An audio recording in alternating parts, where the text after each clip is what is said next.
자, 6월 초인데 되게 덥네요. 오늘 좀 복구 좀 시작해야 되겠죠? 더워서. 네.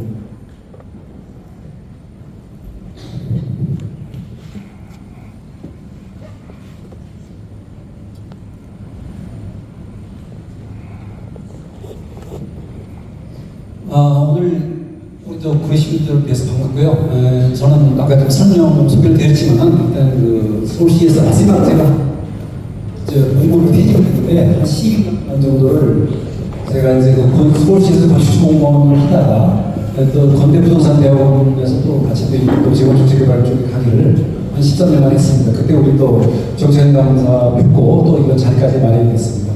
오늘 이 시간이 제가 1시간 반에서 한 2시간 정도 안되는데 이제 일단은 제가 이제 이 정비사업에 대한 포괄적인 것을 말씀드리고 저는 또 개인적으로 또 하남에 살고 있습니다. 그래서 멀지도 않고요. 그래서 이제 오늘 어떻게 하게 되면 오늘 일단 저희가 강의 들으시고 앞으로 여러분들 이제 단톡방이 돼 있으시니까 예를 들어서 이제 그런 좀 집약되는 그런 어떤 문의사항 같은 게 있으면 좀 모여서 이렇게 정식으로 하지 않더라도 대여분들께서 소모임 정도로 하시면 제가 또 실제 사례를 들어서 이렇게 여러분께 앞으로 계속 좀 알려드리겠습니다. 그러니까 오늘 시간상 이제 그 중요한 질문은 이제 되지만은 또 이렇게 좀 포괄적으로 많으니까 중요한 거 한 교양 받고 나머지는 이제 단톡방 같은 데서 의견을 수렴해서 되시면은 직접 제가 전화로 드리고 아니면 뭐 소규모 모임을 해가지고 대표 되시는 분들만 해서 그렇게 하시면 현재 같은 굉장히 좀 거창하지 않아도 되니까 그런 식으로 계속 소통하면서 우리 구리시의 어떤 정비사업의 발전과 또 앞으로 더 향후 이런 거에 대해서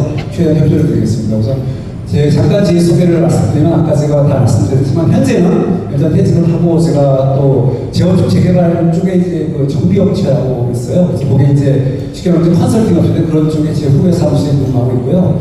또 강남구의 서울에 이제 재건축도 자문위원으로 지금 이제 활동을 하고 있습니다. 또 심의원도 거기 그래서 현재 아직까지도 정비사업과 연관된 밀접된 업무를 하고 있고 뭐 강원대학교에서 또 재건축 재개발 쪽에 강의를 하고 있습니다. 그래서 오늘 이 시간 저를 알았으니까 여기서 이래서 그렇지 말고 하여튼 앞으로 향후 구리시의 어떤 정비사업이 잘 발전될 수 있도록 최대한 제가 협조를 하겠습니다. 잠깐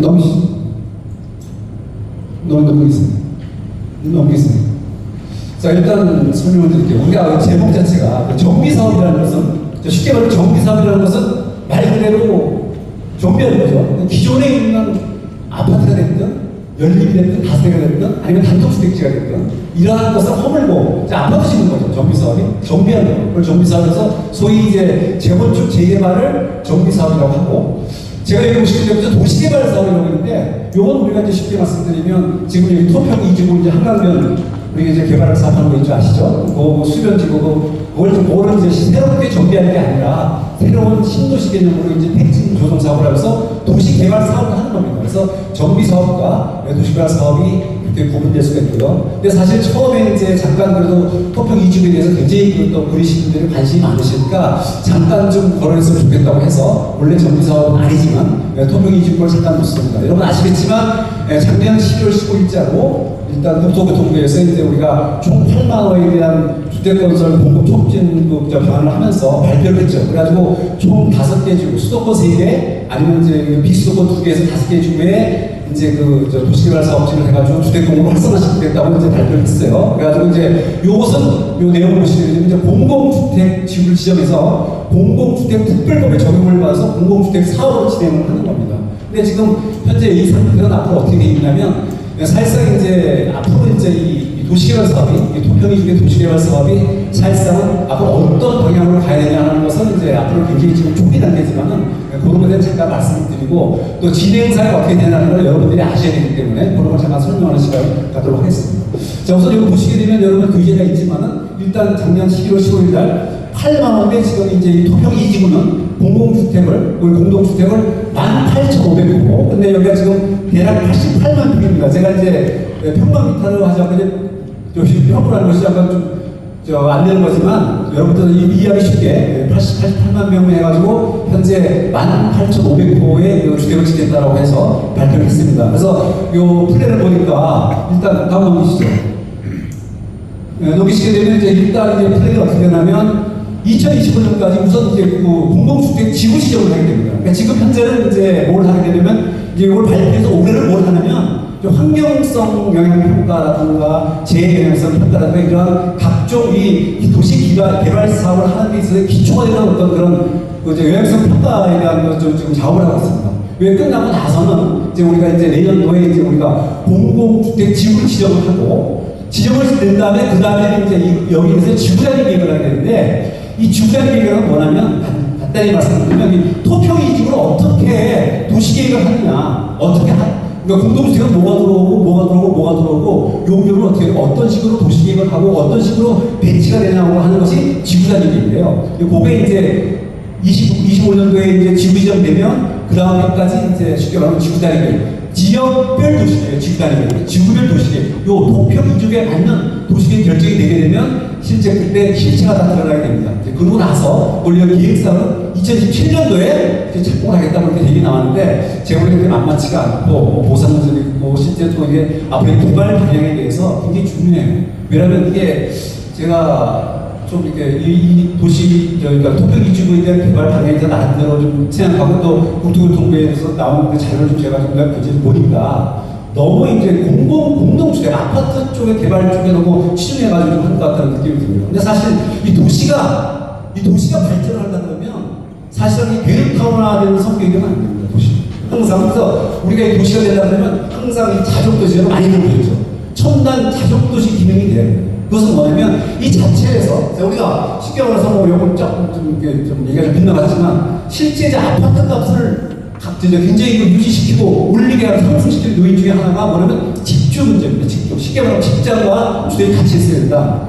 이 대표적인 롤 모델 사례가 어디냐면 우리가 이제 여기도 이제 일종의 이제 물론 정시 신도시 아니면 미래 신도시 계획으로 보고 이제 우리가 일단 신도시처럼 이제 똑같이 개발 사업을 하는 거니까 이제 우리가 이제 판교 신도시 아시죠? 이제 2기 신도시 판교 신도시가 사실상 여러분들 저 나름대로 굉장히 그 어떤 롤 모델적으로 굉장히 훌륭한 데입니다. 그러니까 판교 같은 데는 여러분 아시겠지만 거기서 뭐 실제 이제 그 전체 지역의 50% 이상, 60% 정도까지를 테크노밸리로 활용해서 첨단 IT 경제 혁신 도시를 만들었어요, 실제. 그러면서 집중적인 요소를 만들면서 그 자체의 어떤 이 도시가 하나의 어떤 베드타운만 되는 아파트만 있는 게 아니라 그런 첨단 산업의 어떤 그런 자족도시 기능이 됐기 때문에 지금 판교가 굉장히 집값도 상승되고 또 거기에 또 플러스해서 또 신부전선가 생겼지만 굉장히 바람직한데 사실상 이게 여기 보시게 되면 제가 제일 먼저 느끼기로 이게 너무 이게 지금 아직까지 물론 이제 이 자체가 이제 지구지역이 됐다 하더라도 지구단위 계획 도시의 결정을 하면서 이제 많은 충돌하고 이런 것 때문에 굉장히 바뀌어서 왔지만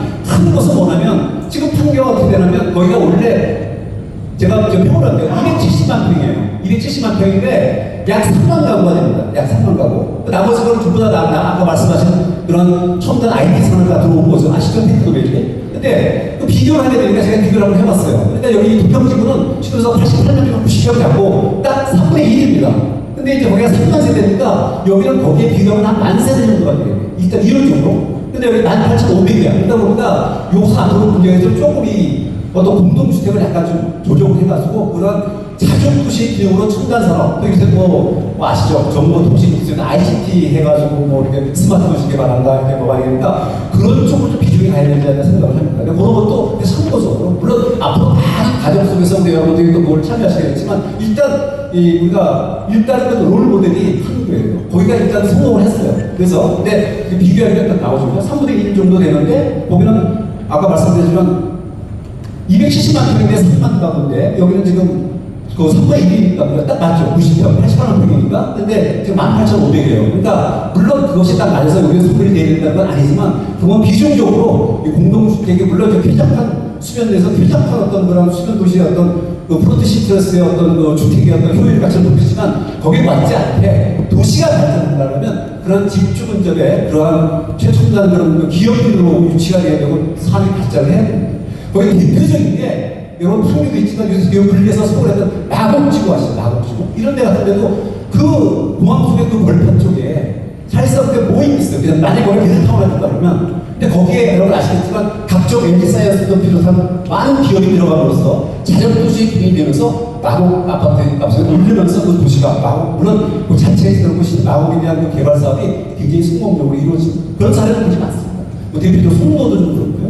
판교가 이제 기초지만 마곡이 되는 그래서 이 구리시고 앞으로 여기가 지금 하나의 어떤 도시개발 사업을 하면서 그런 좀 요소도 좀 이렇게 벤치마킹해서 너무 이렇게 막 아파트 위주의 그런 것은 결국 그게 바람직하지 않다. 그래서 여러분 그런 쪽으로 해서 도시가 경쟁력 있게 그런 자족 도시의 기능을 해야 된다는 것을 잠깐 설명드리겠습니다. 물론 아까 넘기세요. 그래서 잠깐. 그래서 여기 보시게 되면 뭐 좋은 말은 다 들어가 있어요. 뭐 스마트 우리 저희는 또 시장에 말씀드렸죠. 스마트 시티라는 거, 또 뭐 ICT, IT가 이제 발전해서 ICT죠. 정보통신기술의 접목을 한 융복합을 해가지고 도시 첨단화를 만들어가지고 이제 실제 그리고 또 그러한 자족도시로서 일자리 창출이 되고 그러한 ITC에 대한 그런 기업들이 유치가 되고 그래서 이 도시가 그런 식으로 해가지고 하나의 어떤 자족도시가 완성이 돼야 진짜 도시가 살고 그 지역에 살고 아파트도 오는 지역이 가지고 그런 것도 여러분들에게 그냥 잠깐 저희가 앞으로 그런 방향성에 대한 것은 지금 여기서 얘기하는 것이 없고 또 오늘 주체가 정비사업이니까 요걸 마치고 일단 어떤 것인가 그런 것을 제가 참고적으로 알려드리겠습니다. 관심을 가지시고 향후 제 앞으로 진행되는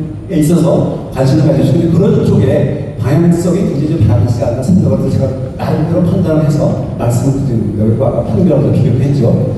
너무 다음은 뭐 아시겠지만 아까 88만 명이고 18,500호고 해가지고 밑에 요 그림 같은 거는 뭐 제가 만든 게 아니라 이미 여러분 아시겠지만은 다 이렇게 국수를 통해서 발표된 자료를 해가지고 뭐 좋은 말은 다 들어가 있어요. 뭐 수면 도시를 해가지고 생태 도시 만들고 첨단 기업들 자율도시 만들고 스마트 도시 만들고 그다음에 최첨단 뭐 신성이라는 사람 조건하고 다 있으니까 다 그게 좋은데 그런 것이 얼마나 현대적으로 들어가서 실제 우수한 기업들이 유치가 되고 이 지역이 하나의 특화가 되는 그래서 오히려 다 그냥 주택 규제가 주택도 물론 당연히 이제 그런 저평등 수련 도시에도 주택이 중요하지만 그러한 쪽도 굉장히 도시 개발에 중요한 요인이라는 것을 여러분이 아시는 시간이 됐으면 좋겠습니다. 자 다음으로 자 그리고 이제 본전 강의 시작했습니다. 우선 자 첫 번째 정비 사업은 아까 말씀드렸지만 재건축 재개발을 정비 사업이라고 하는데요. 자 지금 그런데 이 정비 사업이 우리가 2018년도에 우리가 일반 정비 사업이 있고 소규모 정비 사업이 만들어졌어요. 쉽게 말하면, 자, 우리가 보통 이제 일반적으로 얘기하는 정비 사업이라는 것은 이제 이거 재건축 재개발을 보게 되는 건데, 우리가 같은 정비 사업에서 소규모 정비 사업, 자, 소규모 정비 사업이 2018년도에 만들어졌어요. 그러니까 쉽게 말하면, 여러분들 이제 이미 아시겠지만, 소위 말하는 이제 소규모 정비 사업과 일반 정비 사업인데, 그것에 대해서 다음 놈이세요. 제가 이걸 만들었는데 여기 이게 저도요 제가 만든 거거든요. 근데 뭐냐면 자 일반 정비 사업과 소규모 정비 사업은 구분할 줄 아셔야 돼요, 여러분들. 왜? 이 소규모 정비 사업은 굉장히 지금 일반 정비 사업보다 많은 나름대로 특례법이 있기 때문에 법 자체도 보시게 되면 잘 보세요. 우리가 일반 정비 사업은 그러니까 도시 및 주거비 등 도정법이라고 하거든요. 재건축 재개발. 근데 우리가 이 법 자체 용어에 이미 다 나와 있어요. 자 보세요. 도시 및 주거비 정비법이에요. 그러면 자 도시를 정비하고 주거 환경도 정비하는 거죠, 쉽게 말하면. 근데 도시를 정비를 하는 것은 도시 기반 시설을 정비하는 거예요. 근데 이 재개발 사업은 뭐냐면 이 두 가지를 다 하는 거야. 쉽게 말해서 도시 기반 시설을 정비하고, 그러니까 굉장히 슬럼화된, 낙후된, 오래된 단독주택 밀집 지역 같은 데가 되겠죠, 그죠? 재개발 사업시가. 그리고 또 우리가 주거 환경 정비하는 건 아파트 정비가 간단히 뭐 복잡해질 거 없이, 그죠? 그러니까 재건축과 재개발이 틀린 게 뭐냐면 도시 정비하고 도시 기반시설 정비하고 주거환경 정비해서 아파트 짓고 이 두 가지 다 하는 것이 재개발 사업이에요. 그러니까 재개발 사업은 아파트만 짓는 게 아니라 기반시설 정비를 같이 하는 거고, 그리고 재건축 사업은 주거환경만 정비해요. 주거환경만. 쉽게 말해서 낡은 그런 저 주택을 허물고 새로운 아파트만 짓는 거예요. 그러니까 이미 재건축 재개발에서 가장 기본적인 개념이 뭐냐면 기반시설이 있다 없다. 기반시설이 있냐 없냐요.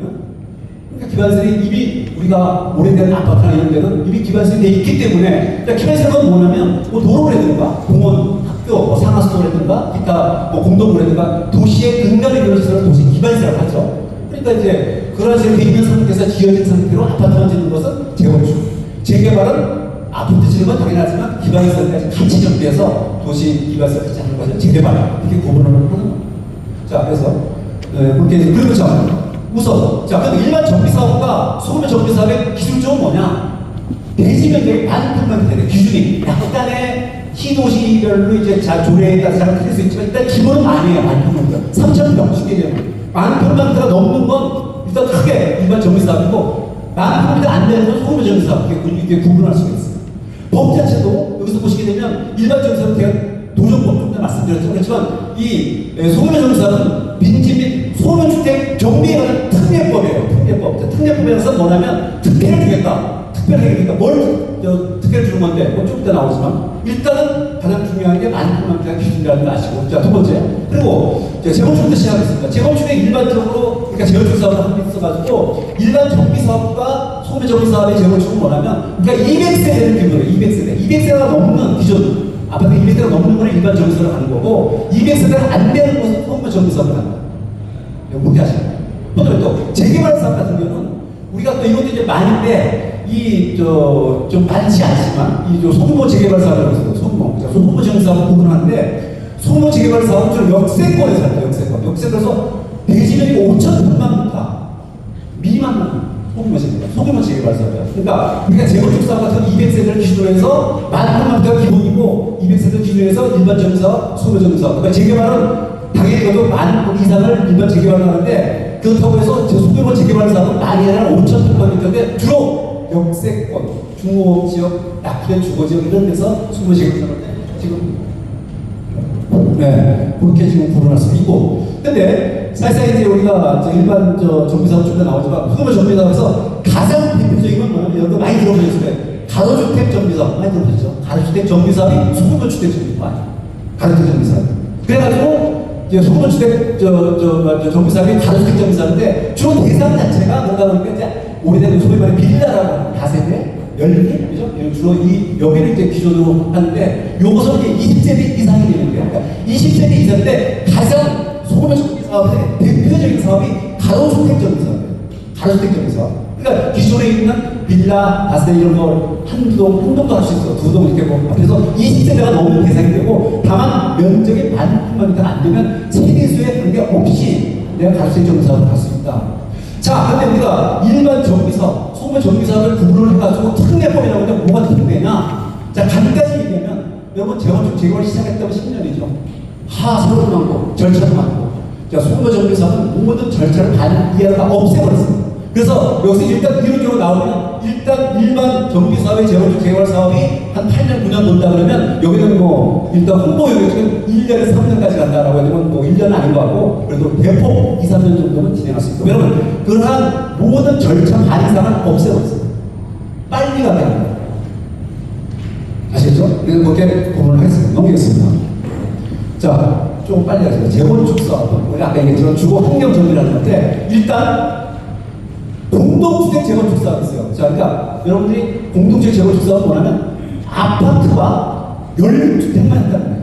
자, 이건 단지별 개념. 자, 공동주택 재건축 사업은 아파트와 연립주택만 있다는 겁니다. 근데 우리가 이제 그 약간 다세대 같은 거 하는 다세대 공동주택 재건축 대상이 아니에요. 근데 대체적으로 다세대 같은 거 이러는 거는 아까 얘기했지만 또 소규모 정비 사업 쪽이야. 많다는 안 되는 거지. 사실 소규모 정비 사업 쪽이고. 그래서 이제 그런데 우리가 이제 일반적으로 공동주택 재건축을 다 알아요. 근데 우리가 모르는 게 있어. 단독주택 재건축이 있어요. 제가 알기로 이 구리시에도 단독주택 재건축으로 좀 진행되는 사업도 있고, 좀 더 나와요. 있고 또 지금도 진행하는데 이 단독주택 재건축 사업은 뭐냐면 이것은 보이기가 꼭 이게 재개발 사업 같아. 재개발 사업 같아가지고 사람들이 좀 착각을 할 수가 있는데 그 착각은 풀어봐요. 근데 이제 이미 단독주택 재건축 사업은 우리가 이미 진행돼가지고 여기 좀 이따 나오지만 우리 VC에도 진행해서 완성된 데도 있고 또 지금 진행되는 데도 있는데 2012년도 8월 달에 단독주택 재건축이 없었어요. 지금 없어요. 없기 때문에 이미 진행한 것만 했기 때문에 여러분들이 크게 신경을 안 써야 되는데 중요한 것은 자, 일단 여러분들이 뭐가 있냐면 자, 내가 재건축 사업인데 공동주택하고 단독주택 재건축은 뭐냐면 이것도 기반설이 있는 곳에서 그런 빌라나 단독주택이 밀집되는 곳에 그러니까 아까 재개발과 단독 재건축 뭐가 틀리냐면 기반설이 있다 없다 그랬잖아. 기반설이 있는 곳에서 재개발과 비슷해. 어떤 형태는 부서 형태는 그죠? 그렇지만 기반설이 있는 곳에는 단독주택 재건축인데 실제 이 구리시에도 단독주택 재건축으로 진행한 사람이 있고 지금도 하는 게 있습니다. 좀 더 나오니까 그래도 단독 재건인데 중요한 것은 이미 이거 왜 없어졌지만 중요한 것은 이 재건축 사업을 한단 말이죠. 중요한 것은 뭐냐면 일단 내가 나중에 조합은 자기가 되면 내가 동의를 해. 내가 재건축 사업에 조합설계를 동의를 해야 돼. 근데 재개발 사업은 동의를 안 해도 조합원이 되는 거야. 동의 안 해도 조합원 자기가 돼. 그게 차이가 있고. 두 번째 중요한 게 있어요. 이 재건축 사업은 공동주택 재건축이든 단독 재건축 땅과 건물을 같이 가고 있어요. 같이. 엔드에 엔드. 그러니까 땅만 있으면 절대 내가 근데 우리가 보통 일반적으로 공동주택 재건축하게 되면 뭐가 있어요? 내가 아무리 용도도 높다고 고충이라도 한편 내 땅이 있잖아요. 그죠? 그러니까 공동주택 재건축 신경 안 썼는데 단독주택 재건축에서 이제 앞으로 또 현재는 법이 없지만 기회 내면서 단독주택 재건축 지역에서 만약에 땅만 샀다. 그러면 그거 나중에 조합원장이 안 돼요. 안 돼요. 그러니까 사람들이 실제 지금은 별로 안 하는데 초기에 왕왕이가 실수가 많았어요. 단독주택 재건축을 재개발을 칠까 그러더라고요. 부동산에서. 그래가지고 이걸 그랬는데 재개발 사업은 땅만 있으면 돼요. 땅만. 건물만 있어도 돼요. 땅 플러스 건물은 당연히 돼. 당연히. 근데 지금 여기서 우리가 또 그러면 땅이 얼마 있어야 이거 이제 복잡하니까 우리가 이제 강론은 나중에 하고 여러분들이 근데 특히 여러분들이 혹시 이 재건축 사업 별로 신경 안 쓰는데 재개발 사업은 많은 위험의 건물들도 많고 막 있기 때문에 재개발 사업 같은 데 여러분들이 만약에 이제 내가 들어가서 해가지고 나중에 아파트 분양받으려고 하면 조금 신경을 쓰셔야 돼요. 왜냐하면 이 어떤 경우의 수가 많아요. 일단은 물론 조합도 확인해야 되고 여러분들이 재개발 분양 자격을 딱 치게 되면 막 나와. 이런 거 다 공부하실 수 있고 또 저도 있고 그러니까 일단 그런 걸 좀 신경 써서 하실 필요가 있어요.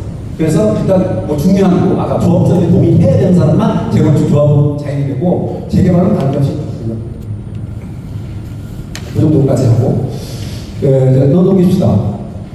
재개발 같은 경우는 아까 제가 정비 기반생이 열악한 곳이라 했잖아요. 열악한 곳인데 이것도 이제 두 가지가 있는데 일반적으로 이제 주거정비형, 도시정비형 두 가지가 있는데 뭐 일반적인 여기 이제 재건축인데 이 주거 도시정비형 재개발이라고 해서 뭐냐면 옛날에 도시환경정비사업이라고 했는데 이게 많이 바뀌었어요. 그러니까 도시환경정비사업이라는 것은 도시정비형 재개발이다. 이거 쉽게 말하면 상업지역이나 중공업지역에서 하는 상업지역이나 중공업지역에서 하는 그러니까 서로 도심재개발이라고 했다가 그 용어가 도시환경정비사업을 했다가 요새 또 도시정비형 재개발, 상업지역에 재개발하는 거를 도시정비형 재개발사업이라고 해요. 넘기겠습니다. 자, 여기 보시게 되면 재건축 재개발 사업에서 조합을 자격을 얘기했고 넘기겠습니다. 넘겨요. 책에 나와 있으니까 넘겨요. 보시게 되면 예를 들어서 우리가 이제 예를 들어서 내가 조합사니까 재건축 조합사를 하는데 여러분 아시겠지만 조합사를 하는데 이제 75%의 동의잖아.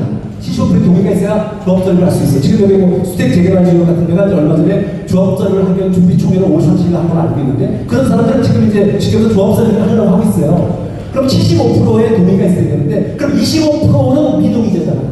미동의자는 어떻게 하냐? 이거는 매도 청구 소송을 해. 재건축사자 매도 청구 소송을 해서 소송을 해가지고. 근데 우리가 여러분들 예를 들어서 25%는 안 되니까 매도 청구 소송을 하는데 근데 이 사람들이 우리가 소송이 얼마나 시간이 걸려요.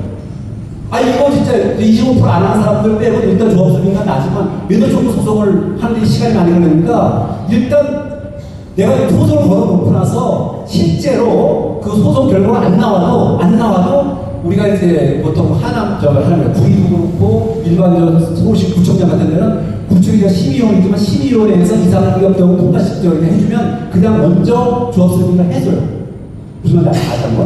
뭐냐면 면접 청구 소송이 안 끝나도 일단 소송만 걸어놓으면 지를 걸어놓으면 그것이 안 끝나도 일단은 조합설명을 먼저 해준다. 그렇게 이해하십니다.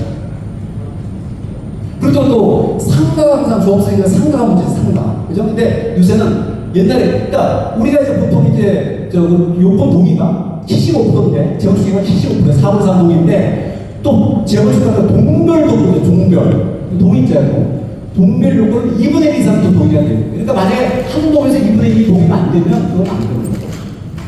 2분의 1 이상 동의가 있어야 되는데 상가도 하나의 동의야. 그러니까 상가 사람들은 항상 재건축사 받는 데 있어가지고 약간 좀 불만이 아니라 사실 당장 수익은 없어지니까 항상 좀 굉장히 좀 상가가 어떤 재건축사가 받는 데 있어가지고 서로 이제 좀 마찰이 있을 수 있죠. 딴 사람들이 대부분 나가면 되는데 상가는 당장 수익이 안 나오니까 내가 얼른 또한 인센티브를 걸어서 실제 조합가에서 그렇게 해가지고 이렇게 서로 이제 합의를 하는 게 있어가지고 굉장히 밀당도 많이 하는데 밀당을 하는 거 소위 말하면 근데 이제 근데 왜 그러냐면 상가가 아예 동의해니까 그럼 아까 동별 요건이 2분의 1이잖아요. 상가도 2분의 1 이상 동의를 받아야 된다는 거지. 근데 상가는 지금 이제 굉장히 좀 나름 좋아졌다는 표현이 이상한데 이제는 뭔가 이렇게 상가를 별도로 분리해서 별도로 할 수 있도록 바뀌었습니다. 그래서 내가 몇년 들어가서 상가에 대한 분할 소송을 위해서 분할해가지고 분할해서 대변하니까 이건 따로 해요. 그래서 우리가 가다 보면 재건축 사업장에 새 건물 다 아파트인데 상가는 그대로 있는 것 같아요. 이렇게 그런 테스트가. 그러면 이거는 별도로 이제 가는데 도시 일단 어떤 조건이 있는데 그것도 상관이 별도로 가는 분할소송도 끝나기 전에도 그것도 이제 12위원회에서 이제 해가지고 별도로 할 수 있게 해줬어요. 일단 상관 간의 동의다라는 개념으로 적극적으로 진행됩니다. 그리고 재개발 사업 같은 경우는 이제 민주청 소송을 하는 게 아니라 나중에 끝까지 가서 수용을 해요. 수용, 땅을 시켜서 수용을 하는 거예요. 무슨 말인지 수용을 해요. 그래가지고 그 땅을 사서 하는데, 일단, 그가 재개발을 조합원이 계속 끝까지 가다가 나중에 아는 사람들은 수용을 하는 거고, 재개발은 내가 재건축을 조합원이랑 동의를 하지 않으면 조합원 자격이 없다는 거. 그거가 중요한 차이가 있어요. 넘깁시다. 자, 이건 간단히 얘기합니다. 근데 이거는 지금 여기 구리시한테는 없는 것 같은데, 이 우리가 이제 정비사업이라고 하면 이제 재건축 개발은 아는데 주거환경 개선사업이라는 것도 있어요. 주거환경 개선사업이 있는데 이거는 주로 어디 쪽에나 성남시 쪽에 많아요. 옛날에 그러니까 쉽게 말하면 이 주거환경 개선사업은 재개발과인데 아주 극히가 가지고 도시 영세 집단촌 같은 그러니까 성남 같은 데가 여러분 아시겠지만 이제 처음에 이주해서 하는 그런 데가 있잖아요. 그런데 그러니까 굉장히 오래된 낙후돼가지고 도시 영세분의 집단 거주처를 우리가 한 걸 주고 주거환경 개선사업인데 여기는 해당이 없으니까 일단 돈 못 드니까. 근데 한 가지다. 이 주거환경 개선사업 혹시라도 여러분이 아실 때 우리가 일반적으로 제가 좀 전에 강의했잖아요. 자, 우리가 공동수익 재건축했어요. 아파트 짓는 거죠. 단독 재건축 아파트 짓는 거죠. 그 다음에 아까 주거정비역 재개발 아파트 짓는 거죠. 도시정비역 재개발, 상업재구만 상업재구만 주상복합스타일을 짓다 보니까 밑에는 이제 저층부에는 이제 상가형도 뒤에 아파트 짓는 그런 주상복합스타일이 보통 도시정비역 재개발이 되는데 그런 것도 아파트 짓는 거지 결국은. 근데 이 주거환경 개선 사업은 아파트 안 짓는 방식이 하나 있어요. 그냥 기반적으로 전비하는 게 있어요. 그러니까 여러분 참고로 여기는 주거환경 개선 사업도 생각 하더라도 아파트 짓는 방식이냐 그냥 기반적으로 하는 거냐 이거 한번 좀 참고적으로 알 필요가 없다. 그 정도로 넘어가겠습니다. 네, 넘어가겠습니다. 알았어요. 자, 그리고 아까 이거 했어요. 이것도 보시면 여러분 책자를 보세요. 조합원 자격 있겠죠? 네, 뭐 아까 제가 얘기한 대로 N냐, O하냐. 재개발과 O하냐. 토지 O하, 건물 O하, 플러스 건물. 재건축은 분명한 게 N예요. 땅과 건물 같이 가지고 있어야 된다. 근데 아까도 말씀드렸지만 다도 재건축 사업을 재개발하다가 큰일 나는 거예요. 여기는 앞으로 이미 법이 없으니까 그런 사이가 없으니까 넘어가겠습니다. 다음. 자, 우리가 절차상에 이제 있는데, 우리가 요새 뭐 아시겠지만 절차상에, 우리가, 자, 재건축 사업은 간단히 해서 얼마? 30년 있어야 재건축 사업 대상이 돼요. 여러분들이 가지고 있는 아파트가 30년이 돼야, 그걸 재건축 허용연한이라고 해요. 허용연한. 그러니까 30년이 돼야, 자, 우리가 두 번째가 뭐냐면, 자, 두 번째가 3년, 재건축 3년이 되면 일단 재건축 자격 취득이다. 3년은 재건을 했으니까. 그럼 재건축 사업에서 우리가 공동체 재건축 사업은 의무적으로 안전진단, 여러분 들어보셨죠? 안전진단이 통과해요. 근데 지금 이제 뭐 거의 요새 이제 이기 제가 이제 4월 4일날 제가 이제 분당에 신도시 노후 분당 신도시 요새 뭐 특별법 만들어서 분당 난리죠. 그래서 제가 분당에 한 400분 공인중개사 모시고 제가 특단을 받았어요. 거기 있는 사람들 이제 신도시에 대한 능력이라고 강의하는 그런 분들이 많죠. 그런데 그 신도시 특별법이나 기자 요새 또 나오는 거 알아줘요. 근데 안전진단이 사실상 이제 그냥 거의 별로 신경 안 써도 얘기하면 좀 약간 그러지만 거의 3년 되면 다 인정해주는 추세. 옛날에 사실상 우리가 재건축 재개발 안 해준다 그러면 안 해주라면 재건축 공동체 재건축을 안 해준다 그러면 안전진단을 그저 어렵게 만들어. 그럼 그 다음 코스를 못 넘어가서 그죠? 안전진단 그저 어렵게 만들어. 안전한 통과를 안 시켜줬어요. 근데 안 시켜주면 솔직히 뭐냐면 구조예요, 구조. 그러니까 철근 콘크리트 우리가 아파트 같은 거 재건축할 때 보통 우리가 철근 구조 한 50년, 그러니까 한 30년 됐다 하더라도 구조 쪽으로 점수를 높여놓으면 통과가 안 돼. 그러니까 재건축 사업을 안 되게 하려면 안전을 어렵게 하는데 그것도 규제를 일미 대폭적으로 안 했었거든요. 나왔어요. 근데 지금은 이제 그나마도 이제 뭐 굳이 뭐 안전자는 뭐 지금 뭐 특별법 같은 경우는 지금 안전자 같은 경우는 나중에 뭐 그냥 넘어가는 추세이기 때문에 일단 30년이 되면 이제 안전자 같은 건 크게 문제가 없다고 판단이. 자, 그 다음에 중요하게 알 게 뭐냐면, 자, 우리가 이제 아까 주택, 우리가 재개발 지역에, 재개발은 물론 안전자 개선은 아니고 뭐 굳이 많은 동네니까 재건축 같이 공동주택 재건축만 안전되는 필요해요. 아까 말씀드렸지만 아파트하고 연립주택만 안전자 필요한 거죠. 그래가지고 이제 다음인데 지금 이제 우리가 얼마 전에 이제 수택 중에 재개발 지역에 보니까 제가 이제 정비계획 지역이 끝났어요. 정비계획 지역이 끝났는데 우리가 아까 얘기한 대로 정비 사업을 할 때는 정비계획 지정이라고 그 다음에 이제 정비구역지정이라고 정비라고 쓰고, 그 다음에 일반 도시개발 사업 같은 한때는 우리가 지구단위 계획사업이랑 똑같은 개념이에요. 그 지역에 대한, 그러니까 쉽게 말하면 여기서 세 번째로 우리가 정부구역지정이라는 것은 단지별 개념이에요. 그러니까 우리가 사실상 이제 내가 어떤 아파트를 내가 하는데 정부구역지정된다, 아니면 재개발 지역이 정부구역지정된다면 그 지역, 그 해당되는 재개발이나 그 아파트, 그 지역에 대한 도시계획이 결정돼요. 도시계획. 무슨 아시겠죠? 용적률이 얼마고, 며칠까지 되고, 어디를 얼마 경천하고, 어떻게 된 거, 이게 하는 도시계획이 결정됩니다.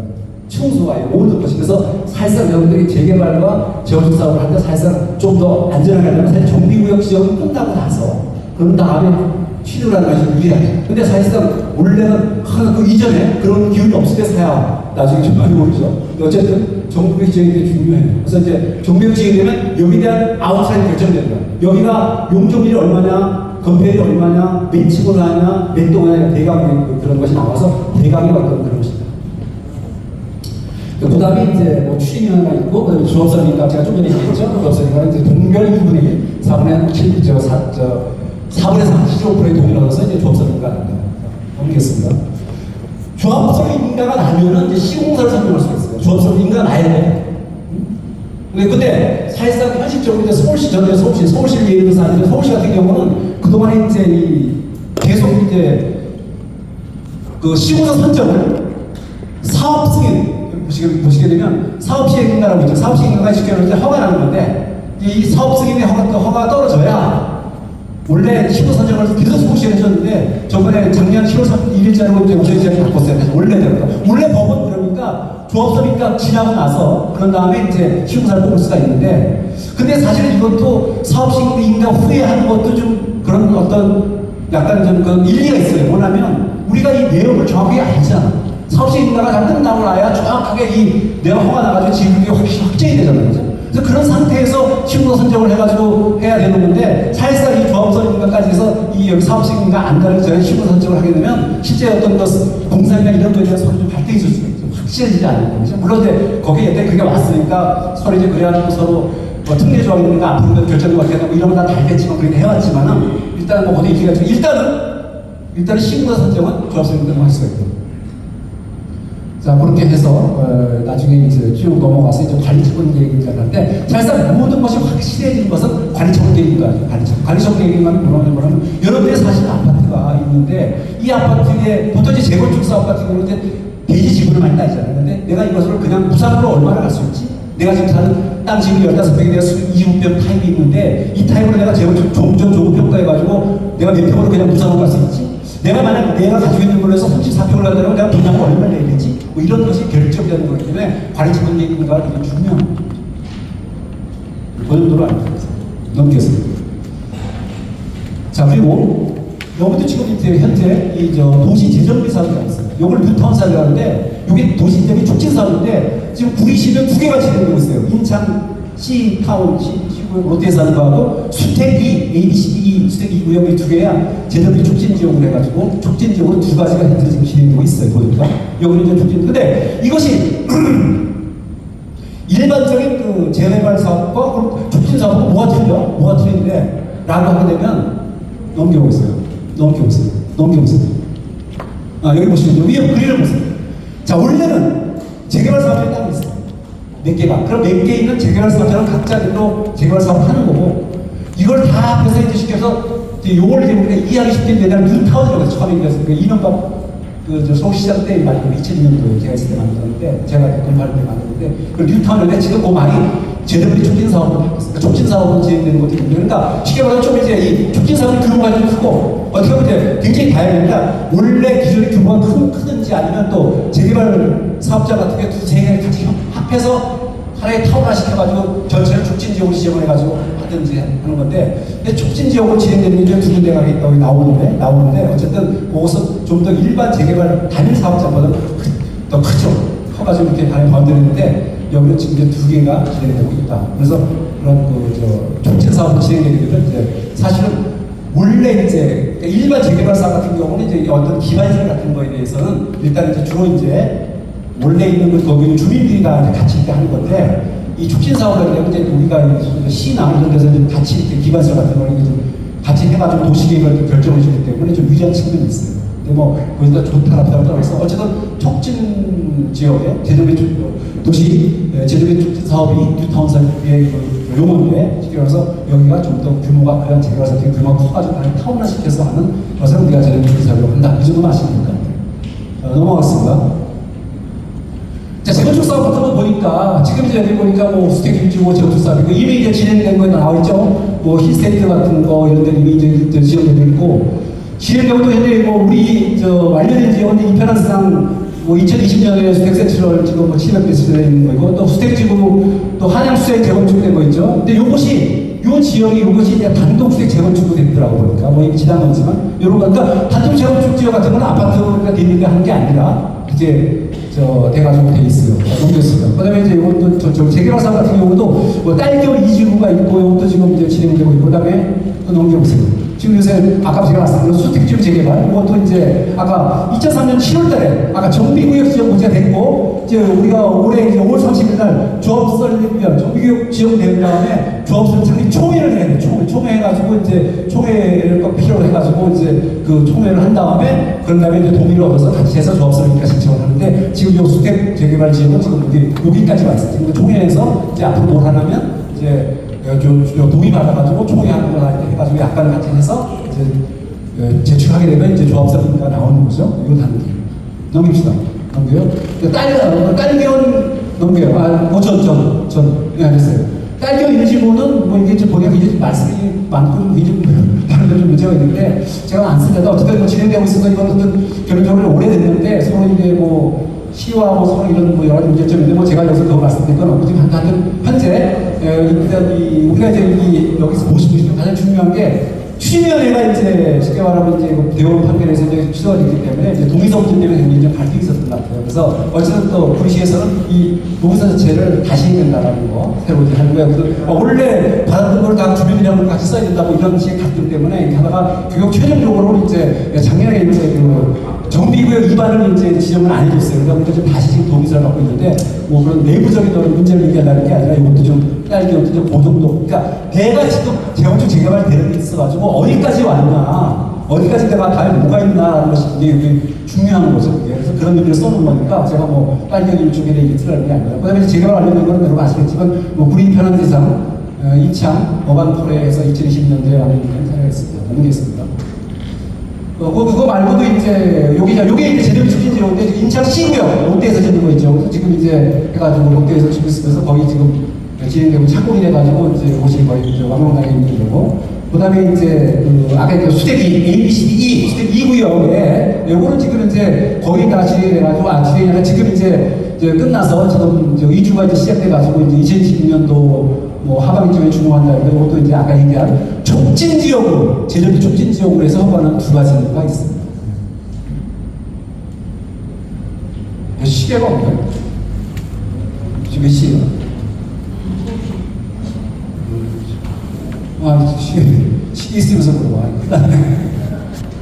자, 이거 넘겼습니다. 그래서 그렇게 됩니다.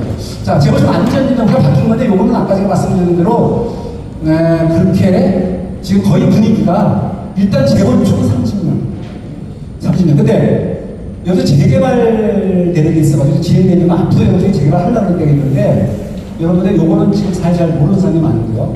그러니까 재개발은 아까 제가 잠깐 말씀드렸는데, 자, 우리 재건축은 일단 30년이 되면은 쉽게 말해서 자격 취득이 돼. 그래가지고 내가 안전자산 신청을 할 수가 있어. 공동 재건축은.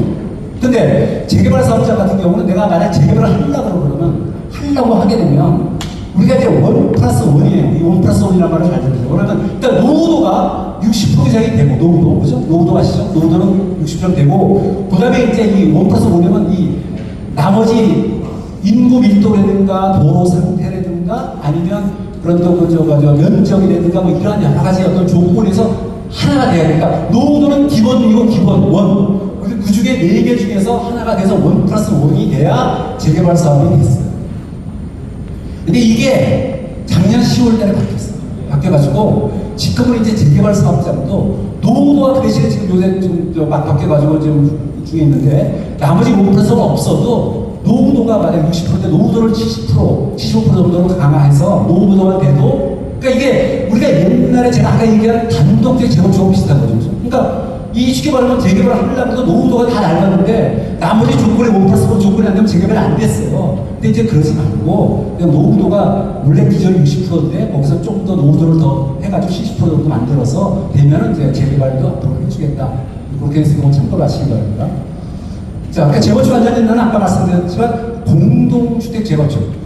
아파트 1주택만 해당되는 거예요. 그래가지고 하는데 이제 사실상은 이제 계속 그런 게 많이 많고 뭐 작년 1월 때뭐 바뀌어서 많은데 어쩌고 했는데 따질 거 없고 30년이 되게 되면 일단 내가 자격이 되고 안전이나 신청을 해서 안전자도 크게 문제 삼지 않고 그래서 분위기가 돼서 재건축을 해주려는 분위기니까 일단 뭐 솔직히 현실적으로 다 아시겠지만 굉장히 정치적으로 민감해요. 정치적인 재건축 개발사업. 그래가지고 어떤 측면에 또 하게 되면 또 그쪽으로 완화해서 또 규제하고 뭐다 하시잖아요. 그러니까 거기에 대한 걸 말씀드리는 건데 이제는 지금은 현재 중요하죠. 지난해 현재는 재건축 안전진단 같은 경우 30만 지나면 크게 별거 없이 진행할 수 있다라고 얘기했었습니다. 넘기겠습니다. 자, 재건축 초과이익 환수는 이것도 지금 이제 없애는 분위기에서 신문도 가끔씩 나는데, 이 쉽게 말하면 재건축 초과이익 환수는 뭐냐면, 이거는 쉽게 말하면 내가 재건축을 처음에 시작을 해서 내가 조합설계 찍는데 조합설계인가 하고 할 때 이 가격이 얼마였어. 근데 거기에 이제 당연히 이제 들어간 원가 있을 거 아니에요. 뭐 이렇게 모든 들어간 비용을 첨가하고 나서 준공 시점에 보니까 1억이 남았네. 이럴 때는 내가 20% 30% 해가지고 내가 환수를 받겠다는 건데, 이것도 지금 이제 뭐 물론 굉장히 좀 사업적인 건데 강남 지역에 국한된 거지만 재건축 초과이익 환수도 지금 뭐 일부 뭐 민주당에서도 그렇고 국힘에서도 그렇고 지금 이거는 지금 좀 더 지금 회의자리가 안 됐나 해가지고 좀 지켜봐야겠지만 현재는 있습니다. 그러니까 재건축 초과이익 환수를 있고 넘깁시다. 넘깁시다.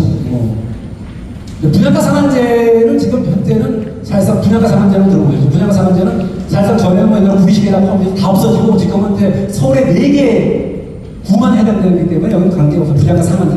자, 분양가 상한제라는 거는 분양가에 대한 내가 심사를 받는 거죠. 그러니까 뭐 강남, 서울 같은 데 이제 강남, 서초, 송파, 용산, 강동이 가까운 강동은 빠졌어요. 그래서 이 4군데는 분양가 상한제를 적용을 받아서 쉽게 말하면 근데 이제 나머지 지역은 구입하면서 나머지 전 서울시 전 지역은 21개 구청과 여기 우리 다 나머지 지역은 분양가 상한제 적용을 안 받는 거니까 내가 임의로 분양가 상한제를 매길 수 있다 보니까 거의 그래도 그냥 어떤 현상이 나타나냐면 뭐 이게 아까 얘기한 그 4개 투기 지역 강남, 서초, 송파, 용산 같은 데는 분양가 상한제를 해서 이제 그 분양가가 좀 낮아지는데 오히려 뭐 동대문이라든가 뭐 딴 데 이런 데는 위치만 좋으면 분양가가 만약 분양만 된다면 다 당연히 이제 분양가 올려야 될 거 아니에요? 그러다 보니까 거의 막 별 차이가 없어. 그러니까 만약에 이제 투기 지역이 4군데에서 분양가를 상한 지역에서 내가 만약 분양을 받게 되면 굉장히 좀 많은 차이를 볼 수 있는 거죠. 그렇죠? 그러니까 거기 있는 주민들 제가 이제 강남 아까 말씀드린 강남구청의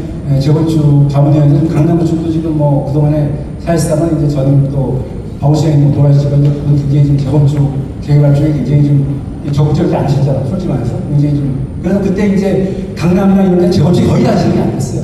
재개발 사업들도 거의 다 진행이 안 됐어요. 이러다가 지금 이제 시대에 바뀌고 물론 서울시에 국가된 얘기지만 어쨌든 지금 또 분위기 자체는 또 활성화되는 분위기인데 어쨌든 그래서 이 분양가 상한제 같은 데도 오히려 그러니까 이제 아까 말씀드린 4군데 외에는 분양가 상한제 계속 공사비가 또 인상되면서 쉽지 않죠. 그러니까 물개만 하시면 돼요. 이건 뭐 넘어가시죠. 이게 해당 내용이 아니니까. 규제 지역 같은 거 좀 전에 말씀드렸어요. 넘어가죠. 넘어가세요. 자, 요것도 여러분들이 이제 앞으로 좀 하는데, 이거 1월 달에, 올 1월 달에 이제 이게 쉽게 말하면 이제 바뀐 건데, 자, 제가 쉽게 말하면 여기서 이 포커스가 뭐냐면, 재건축 재개발 빨리 쉽게 해줄게 이런 거예요. 그래가지고 요즘 참고적으로 여러분들이 이제 아시는 건데 올해 1월 10일 대책이 나와가지고 재건축 재개발 사업에 뭐 패스트 트랙을 도입하겠다. 패스트 트랙이란 뭐냐? 뭐 빠른 열차인데 패스트 트랙은 뭐냐? 간단해서 빨리 진행시켜주겠다 이런 얘기지. 그죠? 그러면서 이제 재건축 재개발 사업이 있어가지고 계속 뭐로 안 해가지고 빨리 진행시켜주는 추세로 가겠다라고 일단 분위기는 그러니까 현재 팩트를 얘기하는 거예요. 제가 뭐 여기서 뭐 그게 옳다 지금 옳다가 아니라 지금 현재는 이런 식으로 발표에 의해서 특히 재개발 교육 같은 데도 실제 이제 그런 원플러스가 아니더라도 그런 노후도가 이제 결정의 추진으로 더 좀 진행되면 그냥 노후도만으로도 재개발할 수 있도록 해주고, 그다음에 패스트트랙을 해서 빨리 해주겠다, 빨리. 여러분, 재개발 너무 오래 걸리잖아, 한마디로. 그리고 서로 또, 그러니까 사실상 이제는 가보니까 재개발 사업을 하는 데 있어서 가장 중요한 게 이 주민들의 어떤 어떤 쉽게 말하면 의지, 동의, 이게 제일 중요해요. 나머지 걸 지금 제도적으로 뭔가 빨리 해주려고 하고 있어. 근데 뭐 그렇다 하더라도 조합설이든가 하는데 동의 안 되고, 정비지원에 동의 안 되고, 그렇게 되면 갈 수가 없는 거지. 이건 주민들의 의지, 주민들의 재건축 재개발을 하려는 어떤 의욕, 의지, 뭐 이런 게 중요하다라고 얘기할 수가 있다는 거죠. 뭐 일기 신도시는 뭐 해당이 없으니까 아까 제가 말씀드린 일기 신도시는 지금 하여튼 지금 근데 일기 신도시 때문에 지금 약간 좀 혼선인 게 뭐냐면 일기 신도시 사실은 이제 옛날 분당 아시는 일기 신도시가 지금 이제 우리가 대통령 대선 분시에서 총선까지 오면서 그냥 사실 공약적으로 많이 남발을 했죠. 그러니까 남발보다 많으시는 거죠. 그래가지고 용적률도 또 원래 일기 신도시 같은 경우는 원래 분당 같은 데는 있잖아요. 원래는 쉽게 말하면 재건축이 대상을 상금에도 못 꿨어. 우리 옛날 이재명 성남시장 시절도 그때 제 후배가 이제 성남시청에 이제 오히려 리모델링 들어보셨죠? 리모델링 쪽으로만 전담반이 만들어지고 거기에 특별히 과도 만들고 그래서 리모델링 쪽 성남시장 이재명 시장님도 그때 시장 시절에 그때 리모델링 쪽으로 많이 특화시켜가지고 굉장히 또 나름대로 주민들이 호응이 높았었는데, 근데 이게 지금 이제 리모델링 쪽으로 당연히 되니까 갑자기 그냥 특별법 만들어가지고 500평까지 되니 막 이렇게 말하니까 지금 이제 이시도시가 좀 카오스하고 혼란이 와가지고 이 재개발 리모델링 해야 되냐, 재건축 해야 되냐 막 포기하고 이런 상태인데, 지금 이제 나름대로 선도지구 지정해가지고 그렇게 하고 있으니까 좀 이제 좀 그런 입장이죠. 근데 그건 그러다 치고 넘어갑시다. 그다음에 넘어가서 됐어요. 그 다음에 이제 이 공급 여건을 조성하겠다, 규제 완화해주겠다, 전세사를 피해주겠다, 그 다음에 3기 신도시들 공공택지 같은 거 이런 것도 아까 나온 우리 부평이지구 같은 거죠. 자, 넘깁시다. 이거 읽으시면 되고, 넘깁시다. 함께 말입니다. 패스트트랙이라는 게 뭐냐면 이런 거죠. 그래가지고, 쉽게 말하면, 사실상은, 우리가 아까 절차 좀 많았잖아요. 근데 우리가 지금 아직 소규모주택 정비사업 아직 안 했어요. 지금 계속 얘기하고 있는 건 뭐냐면, 처음에가 딱 구별만 했어, 구별. 일반 정비사업과 소규모 정비사업은 뭐가 차이가 나지?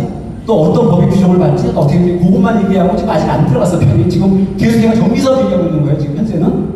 그러니까 소규모 정비사업에 관심이 있고, 또 실제 VC도 보니까 굉장히 많은 이런 가격대 정비사업이 진행되고 있는데, 사실상은 이제 이게 실제 조합 설립까지 돼가지고 진행이 별로 없어요. 그래서, 그좀 이따 이제 우리 소규모 주택 정비사업에 가서 얘기할게요.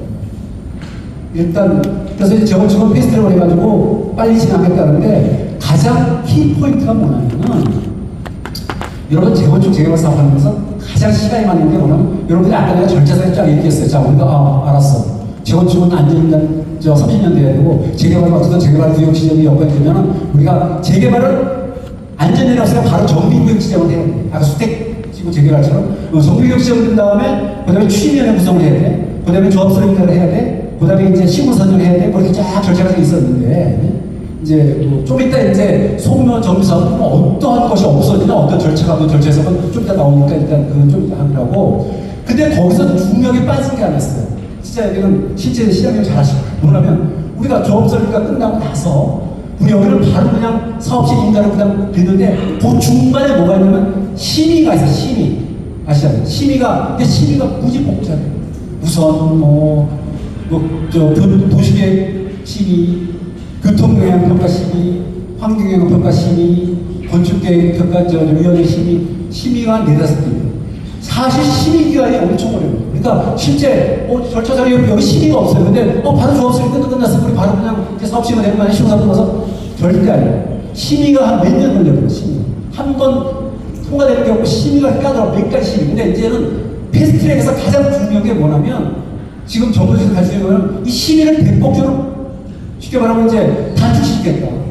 제가 심의위원이라서요. 한국 심의위원이에요. 그러면 예를 들어서 옛날에는 금통 따로 이렇게 해가지고 있는데, 요새는 사람이 무지 많아. 가가지고 다 잘해주고 거기서 그냥 묶어서 해버려. 다른 사람들이 앉아있어도 같이 그 자리에서 교통위원회에서 얘기하세요. 거기서 그냥 교통위원회 하고 이런 식으로 통합심의야, 시켜봐. 통합을 하니까. 심의계를 단축시키겠다. 사실은 이게 굉장히 중요해요. 지역적 재개발 사업이 있어가지고 심의가 엄청 중요해요. 시간이 제일 많이 걸리고 까다롭고 한번 잘못되고 다시 또 계획해가지고 가는데 보통 하나 또 다시 하려면 기본 3개월 정도 어떻게 6개월씩 걸리거든요. 뭐 그런 거만 있다고 몇 년이 그냥 지나는데 심의를 빨리 해요. 통합식으로 빨리 해주겠다. 이건 굉장히 잘해요. 패스트트랙에서. 그리고 또 사실은 아까 얘기 중에 보시겠는데 절차죠. 자, 정비국이 좀 중요하죠. 주택재개발 정비 좀 끝났는데 이제 우리가 지금 사람 총리한다는데 이제 그다음에 추진위원회를 구성하는데 추진위원회는 원래 조합설이니까 저희 추진위원회 하는데 추진위원회는 사실상 어떤 법인 성격도 아니고 조합을 설립하기 위한 전 단계 준비 단계이기 때문에 뭐 추진위원회 필요하냐? 필요 없어 제가 봐도. 근데 추진위원회는 50%의 동의를 받아야 돼요. 근데 일단 여기서 또 없앤다는 거. 뭐 추진위원회 뭐 필요해 사실상 필요 없어요. 그냥 정비행정에서 바로 총회에서 그냥 조합설립 하는데 왜 추진위원회 또 만들어서 50% 동의해가지고 또 가서 하고 뭐 그것도 괜히 6개월 이상 또 시간 걸리고 그거 없애자. 그다음에 심의 통합심의 하자. 그다음에 이제 이 두 가지만 돼도 엄청 많이 달라져요. 그리고 이게 실제 이제 또 지자체장의 의지가 굉장히 중요해요. 엄청 이게 어떤 흐름이나 뭐 여기 제가 서울을 예를 들겠습니다. 뭐 여기 또 구시 서울에 제가 직접 체험을 했습니다. 그러니까 시장님이 어떤 마인드를 가지고 있냐에 따라서 이 개발 마인드나 뭐 도시재생 마인드나 그냥 이런 거는 굉장히 중요해요. 그런 것도 여러분들이 좀 지역에서 사업하시는 분들은 간파를 야 과연 어느 쪽으로 그런 분위기를 알고 그런 판단하시는 게 중요합니다. 실제 그거 사실 바라지까지는 않지만 현실은 넘어갑시다. 자, 규정 하나 노후도 60% 넘어갑시다. 지금 뭐 1, 20도시 아까 했으면 넘어갑시다. 1, 20도시 넘어요. 넘겨요. 1, 20도시가 빼요. 넘겨요. 뭐 요거는 이제 뭐 실거주로 이게 모두 해당되는 없으니까 넘겼습니다. 자, 우리 이제 요거는 제가 여러분들이 참고적으로 기본적인 어떤 좀 아셔야 되기 때문에 이걸 리스크라고 써놨는데, 자, 우리가 이제 리스크예요. 리스크라는 것은 뭐라면 이제 안 되는 거죠. 결국 우리가 주거환경 개선 사업에서 아까 말씀드렸지만 그 현지 개발 방식이라고 많이 그러는데 이건 뭐냐면 주거환경 개선 사업은 기반 시설만 하는 게 있고 아파트 짓는 두 가지 방식이 있다는 걸 참고적으로 아시죠. 우리 공부를 왔으니까. 우리 필요 하나가 안 된다 하더라도 혹시 뭐 성남에 어떻게 해서 주거환경 사업지에서 내가 만약에 이제 이걸 사가지고 거기서 뭐 내가 사서 나중에 내가 아파트 분양을 받는다고 생각하신다 그러면 주거환경 사업은 따져야 될 게 하나 있어요. 야, 이거 아파트 짓는 방식이야? 아니면 그냥 기반시설만 하는 방식이야? 그걸 좀 현지계란 방식으로 하는데 그거 한번 따져보라. 그런 얘기죠. 자, 두 번째 넘기세요. 조합원 자격 아까 얘기했잖아요. 그죠? 조합원 자격 여기서 이거 아까 재개발과 재건축의 조합원 자격이 됐어요. 아까 내가 뭐 이건 사실 이제 전에 잘하다 보니까 이제 좀 해당은 없지만 이제 단독 지역자가 말씀드렸지만 재개발을 특강을 해가지고 만약 땅만 샀다 하면 조합원 자격이 안 되는 겁니다. 문제는 아직 이해하셨죠? 네, 넘어갑시다.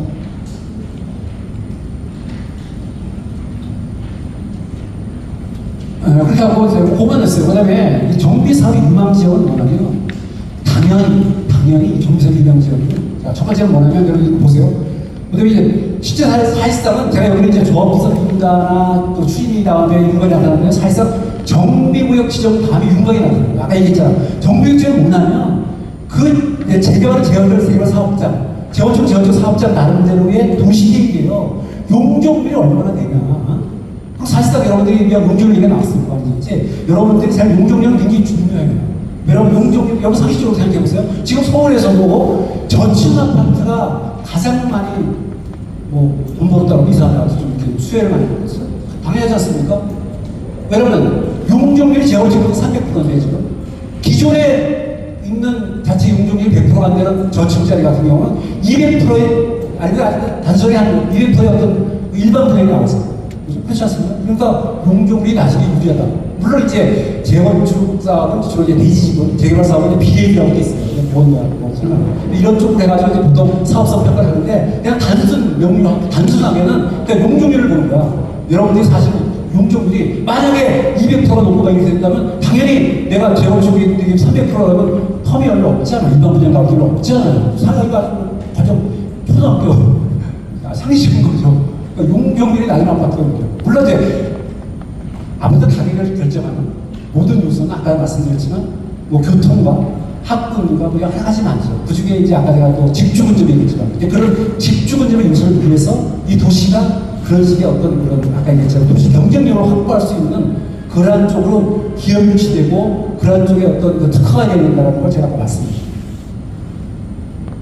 그런데 여기서 이제 그 보통 정비구역 지정이 되면은 나타나니까 그때 되면 이제 알고 또 용적률 같은 여러분들이 아파트를 혹시 앞에서 사시든 지금 재개발하는 어디가 혹시 그렇게 하시더라도 한 번쯤 체킹을 하고 필요해서 용적률이 얼마나 그리고 또 중요한 게 있어요. 여러분들이 예를 들어서 지금 이제 또 여러분 아시겠지만 일반 주거 지역이 1종, 2종, 3종이 있어요. 그 1종, 2종, 3종이 다 용적률이 틀려. 아시겠지만 3종이 제일 높고 2종이 낮고 이렇게. 근데 이야기부터 3종이 좋겠지. 그죠? 거기서 더 좋은 준주거 지역이 더 좋겠지. 준주거 지역이 많이 아프다고 더 많이. 예를 들어서 우리가 이제 보통 일반적으로 이제 주거 지역 같은 데한 300, 준주 같은 데 400에서 400% 정도. 또 실제 여의도나 여기 같은 경우는 없지만 여의도나 저기 또 고덕 쪽 일부는 또 상업적인 아파트가 있어요. 이런 데는 용적률이 없죠. 특히 저 여의도 같은 데는 상업적인 인물이 많아. 그런 아파트들은 굉장히 좀 높이 짓습니다. 그런 식으로 그런 예지만 그렇다고 제가 뭐 어디 뭐 여기 이 강의가 뭐 어디가 좋다 뭐 이렇게 아니라 여러분의 팩트인가 말씀드리는 건데 그건 용적률이 중요하다는 인식을 하나 오늘 생각하고 가셔도 굉장히 큰 도움이 됩니다. 생각합니다. 그렇죠. 그 다음에 뭐 이런 거죠. 이번에 보시게 되면 아주 함축되어 있죠. 내가 가지고 있는 용적률이 낮아야 돼요. 그러니까 위치한 곳은 내가 이 위치한 곳은 용적률을 많이 나오는 지역이에요. 2종보다 3종, 3종보다 준종 예를 들어서 참고적으로. 그 다음에 세 번째가 아까 제가 몇 번 말씀드렸지만 그 다음에 이제 뭐 당연히 재개발 같은 경우는 이제 막 소유자 수가 막 쪼개게 해가지고 막 굳이 많은 데가 있어요. 이런 데 같은 데는 내가 나중에 사업성이 없겠죠. 이런 것도 한번 좀 검토를 할 필요가 있고 유망지역에 그 다음에 이제 우리가 아까 제가 몇 번 말씀드린 마지막 집주 근접의 요소가 제가 마곡집되고 판교되고 있지만 그런 집주 근접의 요소가 집주 근접의 요소가 많아야 자족도시로서의 그런 형성이 아파트 값이 안 떨어져요. 근데 미들타운은 지금 우리가 이제 그나마 그렇지 않으면 이 서울과의 접근성이 빨라야 돼요. 그러니까 우리가 제가 이제 일기 신도시에서 예를 들지만 뭐 여기서 또 가지고 계신 분들은 뭐 기본적으로 사실이니까 자 우리가 일기 신도시에 분당가 일산이잖아요. 어디가 더 비싸요? 분당이 더 비싸요. 분당이 비싸면 거기에 어떤 자연도시가 없어 이런 중심지 서울과의 그런 지역과 굉장히 인접해 있잖아요. 중심지와 일산은 굉장히 멀죠. 하나의 비를통한 상태니까 지금 일산에 3개 그걸 이제 알았어 일산주민들이 이 비를통한 내고 이게 특별하게 이런 자전도시 기능이 안 되니까 일산이 이렇게 이제 아파트가 떨어졌다는 걸 이제 알았어. 그래가지고 이제 3기 신도시인데 모양시의 그 창릉 신도시라고 이번에 계획한 데 있어요. 거기는 지금 난리야 지금. 지금 저 주택수 더 낮추고 일반 아까 자전도시 기능을 높여라고 지금 막 지금 계속 항의하고 난리가 났어. 3기 신도시에. 우리는 이제 여기가 더 이상 교통이 되면 안 돼. 3기 신도시도 일산, 고양시도 일산이잖아요. 자족도시 기능을 높이기 위해서 아까 얘기한 대로 그런 모든 요소를 해라. 그래가지고 아파트비를 낮춰라 해가지고 지금 난리 냅니다. 3기, 창릉 신도시가. 그런 것이 다 그런 맥락을 이제 알아서 주면 돼요. 아, 진짜 아파트 가격이 결정되게 뭐구나. 라는 걸 아는 거예요. 그러다 보니까 3기 창릉 신도시는 지금 계속 막 항의하고 더 낮추고 어떤 걸 하고 이렇게 해서 자족도시 기능을 해라. 라고 지금 3기 창릉 신도시는 지금 난리 납니다. 이유가 다른 거죠. 넘겠어요. 자, 유망 지역은 뭐 아까 일단 뭐 아까 이야기 나온 김에 아까 뭐 어떤 질문하고 말씀하셨는데 자 우리가 재건축을 좀 통합을 한다는데 이제 대건축 통합의 사례는 많아요. 저기 지금 그 서초에 여러분들 혹시 친구 지내보죠 원베일리라고 얼마 전에 준공하는데 그게 지금 30평짜리 국회비 45분까지 45. 1억 시대가 1억 5천 시대가 됩니다. 그게 이제 통합을 세 가지 아파트를 통합을 해가지고 한 건데 굉장히 많이 하고 시간은 걸렸지만 성공을 했어요. 그럼 당연히 이제 통합을 하게 되면 커뮤니케이션이나 그런 식의 어떠한 대단지가 되게 되면 그런 좋은 요건이 되게 많았어요. 그때가 원베이비가 사례가 있고 지금 저도 또 강남구 재건축 자문위원장 또 압구정 지역에 또 저 아파트가 지금 어디야? 그 아파트하고 압구정 아파트하고 지금 두 개가 이제 같이 하려는데 여기는 많이 틀려. 여기는 용적이 높고 낮고 막 이러다 보니까 서로 그냥 되는데 그것도 자 여기서 제가 여기서 일단 가능해요. 가능한데 물론 이제 그게 제가 사례도 있어요. 그러니까 아까 말씀드렸지만 제가 오늘 강의 끝나고 나서 이제 다 이렇게 시간이 많이 가니까 단톡방에 정리하셔가지고 거기 만나서 우리 정치자님 감사님한테 정리해주면 제가 와서 따로 하는지 알려드리는지 하겠습니다. 일단은 가능합니다. 그래가지고 지금 압구정역도 진행되고 또 대포도 그렇고 지금 우리가 몇 군데씩 해가지고 그런 시너지 효과 때문에 한가 많아요. 근데 독립재산제 개념이 이건 아세요? 독립재산제. 별도로 해가지고 독립재산제로. 별도의 조무 감정평가 통해서 공립적 시설, 독립재산제라는 걸 써요. 그렇게 해가지고 지금 진행하는 거 사례도 많고 그러니까 안 되는 거 아니에요. 그러니까 그렇게 걱정만 하시고 제가 일단 다음에 그런 또 사례를 해가지고 자료를 가지고 기회가 되면 제가 한번 설명드릴게요. 그 대신에 뭐 할 게 아니더라도 그 대표 되시는 분 오시면 제가 가서 대표 되시는 분 뭐 주위에 이제 오시면 계시는 분 그분들 만나서 이렇게 또 말씀하시는 분 자체적으로 해서 뭐 설명하시면 되니까 그렇게 하는 게 어떠신지 좀 하겠습니다. 역세권도 아까 어떻게 그래서 역세 사이에서 제가 이제 일단은 제가 이제 물론 왜 구리시 와서 왜 서울시 얘기하지만 서울시가 어쩔 수 없이 또 이렇게 사니까 먼저 가는 또 앞선 또 그런 게 있어요. 그 중에서 배울 게 있고 버릴 게 있고 그런데 일단 역세권 개발에서 서울시가 굉장히 지금 엄청 지금 활성화돼요.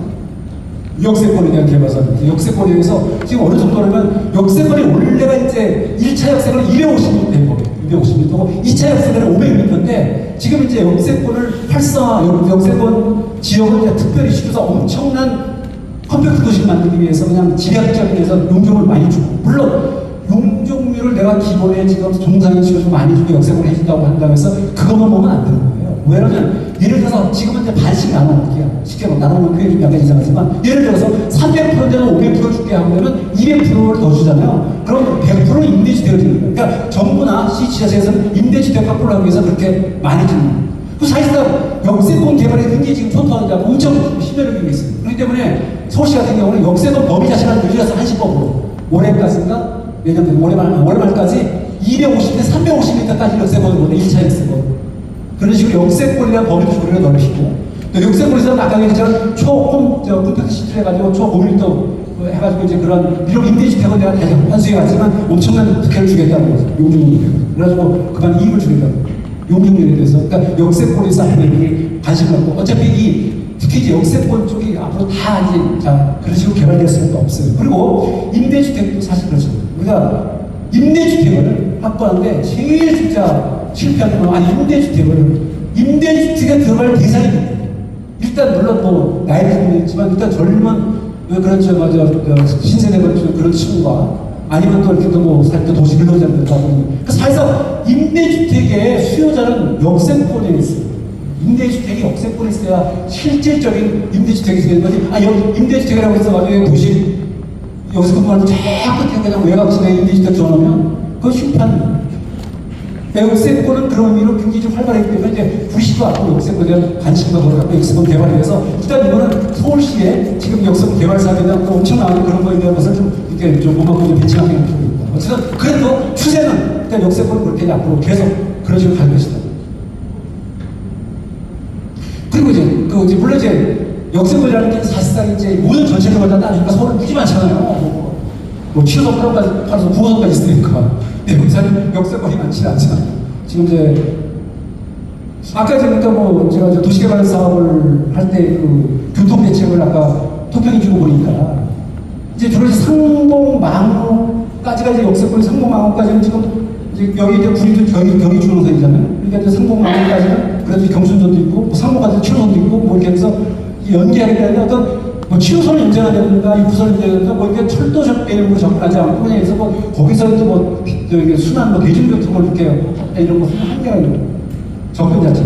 그래서 뭐 관련 내용도 뭐 심사에 여러 가지 있는데 어쨌든 뭐 교통정책에서 남의 얘기를 보고 일단 그렇게 아시면 될 것 같아요. 역세권이 그만큼 이제 핫하게 또 역세권이 이제 많잖아요. 여기 역세권이 생겼으니까 이제 보시게 되면 아까 뭐 이제 여기 8월 30일 정도에 개통한 거라고 별내선이 이제 고무서 있는데고 역세권. 자 넘어가겠습니다.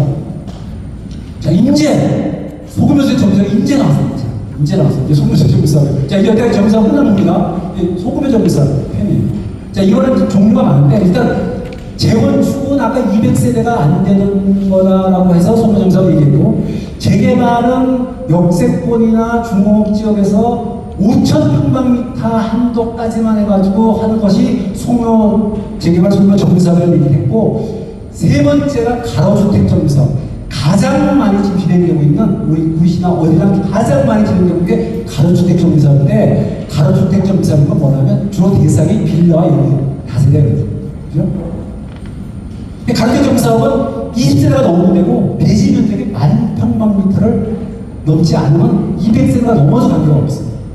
일단 그렇기 때문에 거의 지금 여기서 가로주택 정비사업으로 진행되고 있는 것들은 다세대 빌라나 연주택 같은 이런 데는 전부 다 이제 소규모주택 정비사업이 진행되는 거다. 여러분들이 요새 그 많이 들었죠. 모아타운 많이 들었죠. 서울시에서 모아타운, 시민마다 모아타운. 모아타운은 소규모주택 정비사업과야. 이쪽 과, 이쪽 과. 응? 모아타운이. 왜 이쪽 과냐? 이쪽 다 나와요. 자, 모아타운은 소규모주택 정비사업과야. 자, 넘겨봅시다.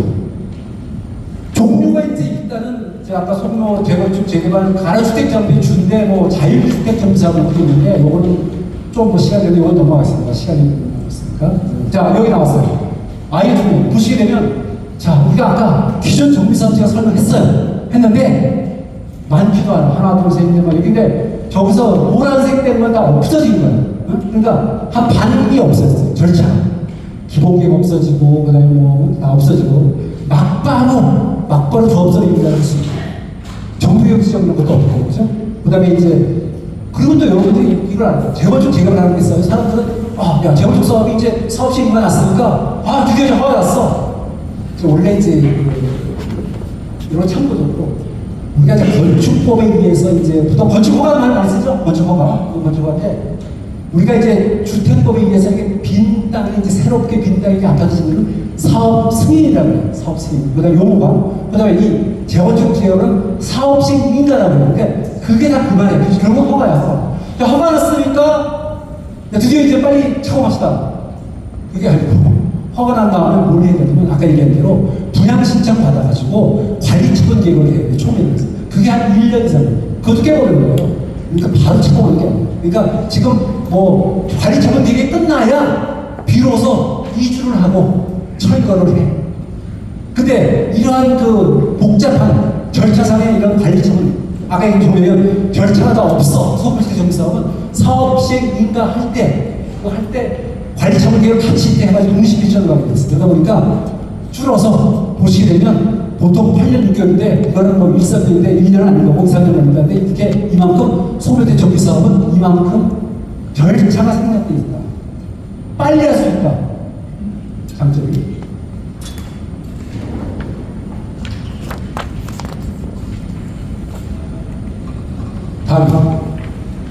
다음.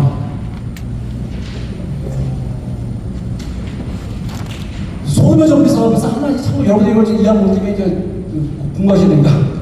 자율주택 정비 사업이 있어요. 이건 뭐냐면, 자, 이거는 여기 좀 될 것 같아요. 뭐냐면, 자, 잘 보세요. 단독주택이 있어. 이렇게 쫙 있어요. 근데 이거를 내가 막, 이게 만약 큰 편이 한 30~40평짜리 만약에 작다 그러면 이 자율주택 정비 사업은 9세대까지를 하나로 묶어서 해줄 수 있는 거야. 그 대신에 모든 사람이 다 100% 동의를 해야 되는데 한 3집이 만약 마음을 먹었다. 만약에 40평짜리가 그럼 120평이잖아요. 근데 이걸 내가 40평짜리를 가지고 나 혼자 계획을 한다면 주차장 왔다 갔다 하고 그러면 이제 또 뛸 것 뛰고 그러면 잘 안 나오잖아. 그러니까 3개가 서로 100% 소유자끼리 동의를 해가지고 한 필지를 보는 거야. 그걸 자율주택 정비사예요. 이게 소유주택 정비사. 그래가지고 120평 가지고 계획을 하게 되면, 그죠? 주차장부터 노력을 하겠죠. 그죠? 그 다음에 인아웃도 되고 또 조경도 되고, 그 다음에 거기에 이제 다 정하는 거죠. 야, 그리고 3개층이니까 하나씩 해도 되고 아니면 뭐 이렇게 몇 층 정도는 몇 평으로 해가지고 우리가 갖고 나머지 거는 또 각자 나눠서 임대하고 하든 뭐 이런 식으로 결정하는 게 자율주택 정비사. 그러니까 자율주택 정비사업도 단독주택이 이렇게 밀집돼가지고 조그만 평형이 몇 개 있는 게 유리할 수가 있죠. 그죠? 그렇죠? 다음. 자, 가로주택 정비사업. 이게 사실은 소규모주택 정비사업의 거의 80%, 90%가 가로주택 정비사업으로 진행됩니다. 자, 가로라는 것은 뭐냐면, 요 밑에 그림이 좀 나왔어요. 그러니까 원래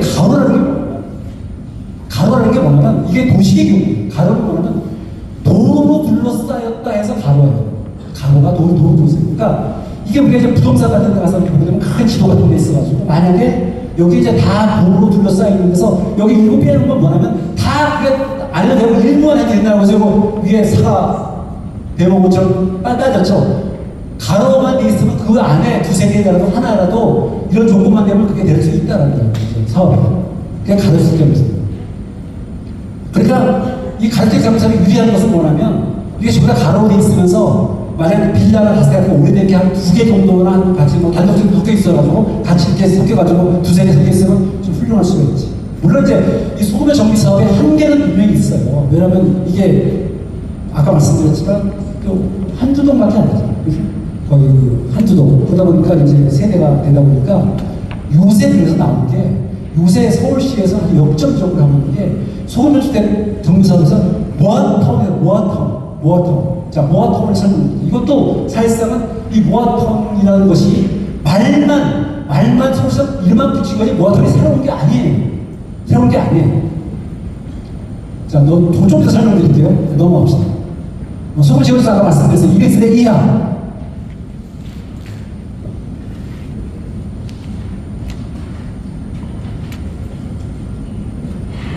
그 다음에 넘어갑시다. 넘겨요. 서울시가 말씀드렸어요. 넘어가요.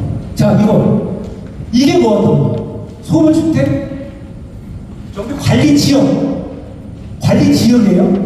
이것은 서울 전체 법에서 다 정부에 통용하는 건데 소규모주택 관리 지역은 뭐냐면 이 지역은 이거를 서울시에서 모아타운이라는 말을 쓰는 거예요. 그러니까 모아타운이라는 것은 일반 가구 정비사업이 아니고 소규모주택 관리 지역이야. 몇 개 모여서 쉽게 말하면 몇 개 모아서 모아타운을 한다는 거기 때문에 그래서 이 보통 약간 많은 평가부터 얘기했잖아요. 모아타운은 2만까지. 그리고 그 다음에 이제 노후도 같은 거 되게 완화되어 있고 용적률 같은 종산을 시켜주고 이 관리 지역을 해가지고 실제 이제 무슨 얘기냐면 이게 하나로 따로따로 가족의 경사지역을 모아서 모아타운으로 해요. 근데 이것을 서울시를 적극 권장해서 또 서울시 조례를 더 완화시키고 있어. 그러니까 쉽게 말하면 서울주택 정비 관리 지역이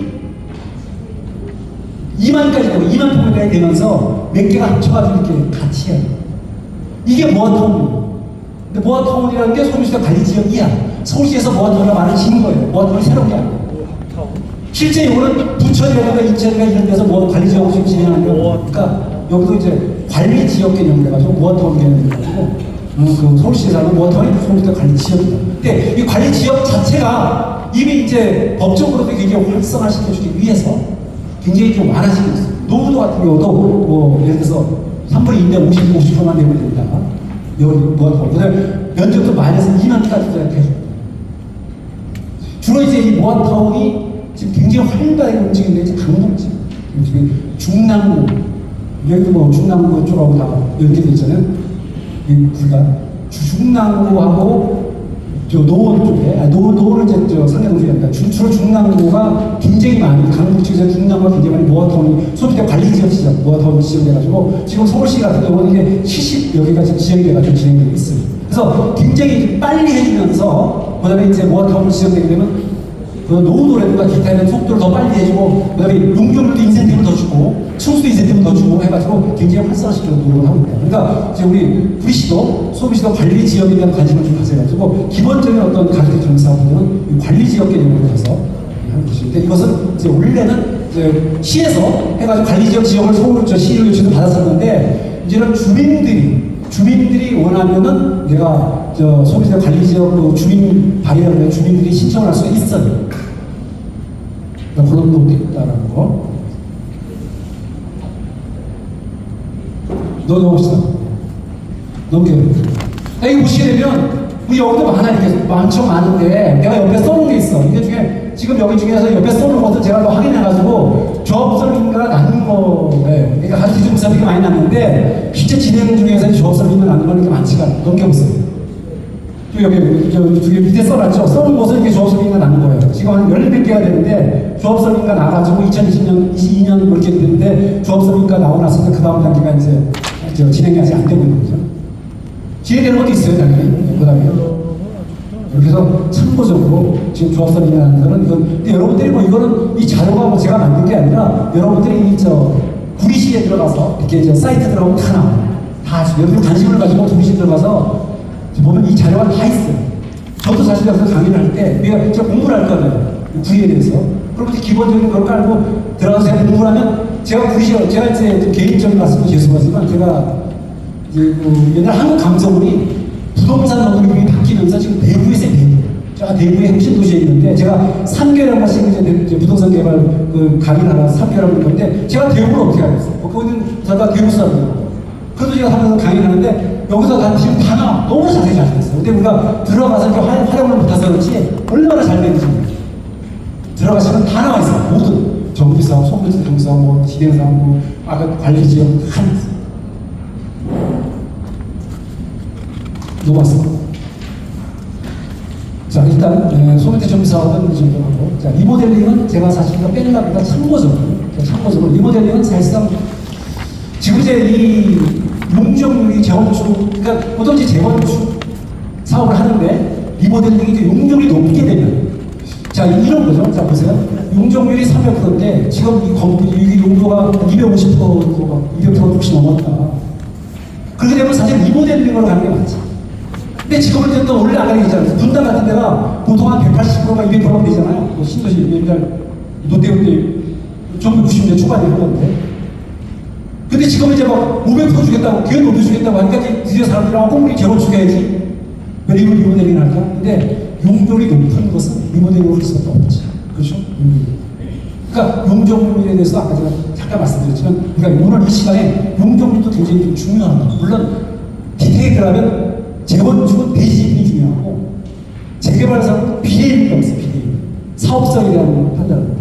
이 두 가지에 대한 판단을 해서 하는 거지만 우리가 일반론적으로 우리가 볼 때는 용적률이. 물론 이제 이 재개발사업 같은 경우는 이제 거기에 이제 조합원이 있는데 실제 이제 그런 여기 나올 수 있는 그 정비계획 가지고 이제 분양될 수 있는 그런 세대가 1000세대인데 실제로 조합이 얼마나 이런 정도는 우리가 좀 판단하고 들어가서 하실 필요하죠. 무조건 그냥 재개발된다고 들어가서 우리 배웠습니다. 자, 리모델링은 넘어가겠습니다. 그래가지고 리모델링은 그래서 용적률이 아주 우선이 모르겠습니다. 이런 걸 제가 알려드린 거예요. 자, 넘어갑시다.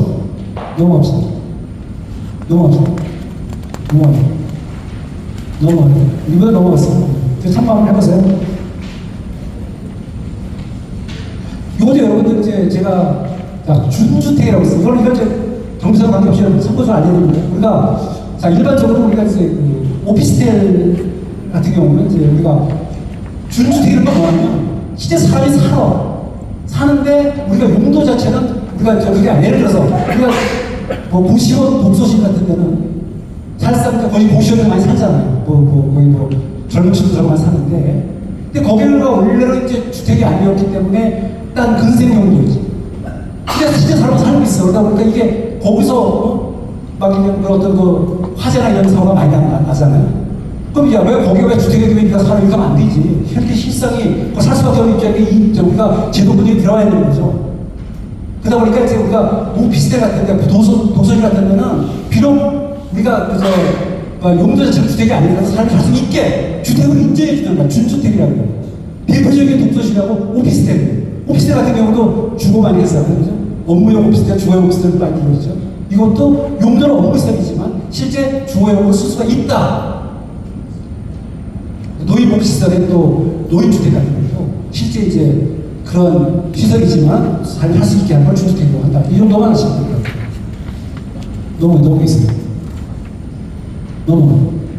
자, 그리고 시간 8시 5분인데 이제 일단은 제가 순서를 어떻게 하냐면 주택조합을 해가지고 일단은 강의를 마쳤습니다. 그래서 제가 질문을 좀 받고 그 다음에 아까 말씀드린 대로 오늘 일단 여러분 단톡방에 움직이니까 대표되시는 분이 정리하셔가지고 정리해서 이렇게 뭐 여기 대표되시는 분이 감사님께 공유할 테니까 주시면 제가 정리해서 한번 제가 와서 하는 거 전문가들이 와서 하는 그런 시간을 갖도록 하겠습니다. 딴 뜻은 없어요. 제가 진짜 와서 그냥 나름대로 그런 신분이기 때문에 제가 열심히 해드리는 것이 다른 건 없습니다. 자, 주택조합은 사실상 이제 여러분이 아시겠지만 여기도 좀 진행에 대한 예단적으로 되더라고요. 보니까. 근데 주택조합은 사실상 이제 제가 이것에 대해서는 좀 뭔가 좀 약간 좀 위험하죠. 일단. 왜냐면 우리가 이제 재건축 재개발사 같은 경우는 땅 주인이 나야. 근데 이 주택조합은 조합원이 다 땅을 사야 되는 구조가 돼요. 그러니까 옛날에 사실 이게 주택조합이 왜 문제가 있었냐면 땅을 뭐 형보도 안 하고서 뭐 대행비라 해서 2천만 원 받아가지고 그냥 무슨 돈부터 걷어. 뭐 그래서 뭐 그때부터 시작을 해요. 그러니까 이게 막 마냥 사람들이 어떻게 선정하면 이렇게 선정. 야, 세 가지 단계가 있는데 첫 번째 단계가 뭐냐면 우리가 이제 쉽게 말하면 이 주택조합도 이제 쉽게 말하면 제일 처음에 해야 되는 게 뭐냐면 우리가 지구단위 계획을 해야 돼. 도시계획 결정을 해야 되는데 3분의 2 이상이 찬성을 해야 도시계획 결정을 신청할 수가 있어요. 그래서 3분의 2가 돼가지고 야 드디어 69%죠. 드디어 우리 이 아파트가 지구단위 계획이 떨어졌어 라고 얘기를 해요. 근데 그게 떨어졌다고 3분의 2 떨어졌다고 그럼 이게 다 되나 보다. 그러니까 우선 두 번째 코스가 뭐냐면 조합선 인가가 있어요. 조합선 인가 80%가 돼야 조합선 인가를 써요. 근데 조합선 인가 나도 또 마음을 묻어요. 왜냐면 실제 내가 최종적으로 사업 건축 허가를 접수하는 95%가 한 거예요. 5% 남은 거를 이제 내가 매도 청구소송을 할 수가 있는 거지. 그래서 지금 이제 이게 그래도 지금 많이 낮은 거예요. 2019년도에 1월달에 개헌이 모르겠죠. 2019년도에 그나마 조합설립, 주택조합설립이 하도 문제가 많으니까 바뀌었어요. 그래가지고 첫 번째 가장 중요한 바뀐 게 뭐냐면 대지 권리의 소유권의 50% 이상, 사용수라도 50% 이상 고도를 확보를 해야 조합을 모집을 할 수 있습니다.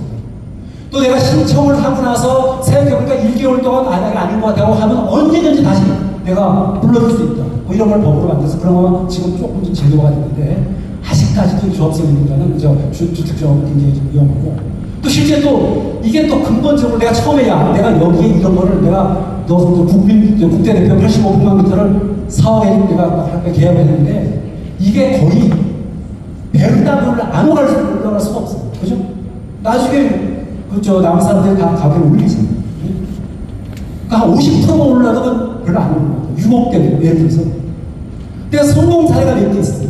서울에서 많지는 않은데 뭐 저희 10%라도 한 5%, 10% 되는데 서울에 성공 사례가 있어요. 제가 그것 때문에 좀 아는 사람이 있어가지고 9천만 원 받아서 거기 성공을 했는데 거기 같은 경우도 4억 5천에 처음에 59 타입 했는데 9억이야. 나중에. 그래도 거기가 지역이 핫하고 그냥 실제 이제 막 신뢰가 되니까 사람들이 한 것이. 그러니까 이게 만만치 않아요. 조합적으로 참고하셔가지고 주택조합을 적어도 그게 이제 그런 호응도에 보니까 실제 이제. 근데 물론 이제 주택조합으로 한다는 것은 이제 실제 이제 거기 있는 주민들도 이제 85평방 미터가 조합원 자격이 일단은 85평방 미터 미만의 일가구 주택지는 내가 조합원 자격이 돼요. 85평방 국민주택규모 이하의 세대는 돼야 해요. 자격이. 주택조합 할 수가 있어요. 85평대. 20대가 아니야. 20대. 그 정도로 제가 아시면 될 것 같고. 자, 넘기겠습니다. 넘기세요. 너무 밀어오시면 안 돼요. 요 밑에 이제 얘기한 대로 이제 목에 아까 제가 얘기한 걸 좀 정리한 거예요. 넘기세요. 마지막으로 이제 여기 지금 정리해 놓은 게 이것도 제가 관계하는 게 네 군데가 지금 조합주택이 지금 진행되고 있어. 보이시고.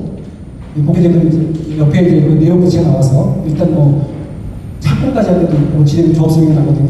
그런데 하여튼 이게 지역조합주택이 이런 거라는 거를 사실은 이거는 주택법에 적용을 해요. 어떻게 보면 빈땅에 짓는 물론 이제 허물가 새로 다 허물로 짓는 건데 정비사업하고 좀 차원이 큰 거죠. 주택조합들을 참고해주겠습니다.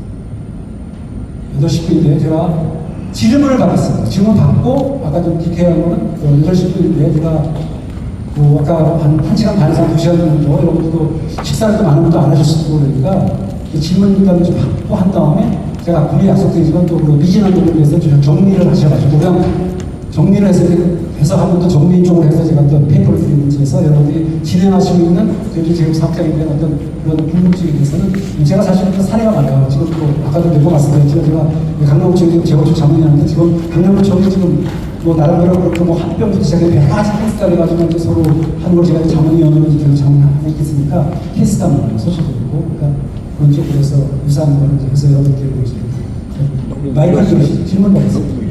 네, 맞습니다. 저는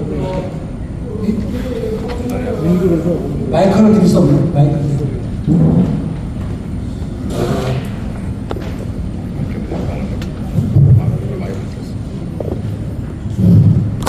교수님 강연을 아주 재밌게 잘 들었습니다. 네. 잘 들은 교수님은 그 부동산 전문가로서 몇 가지를 좀 제가 설명드리겠습니다. 우리 앞으로 우리 시의 그 발전, 그 향후 발전 빈도가 어느 정도인지 알고 싶고요. 그리고 또 우리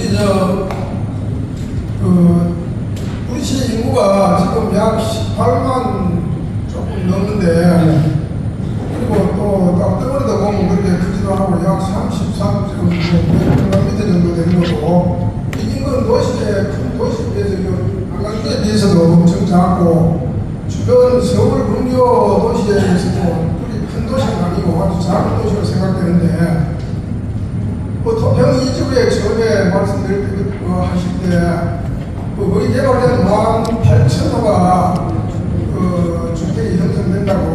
네, 발표. 네?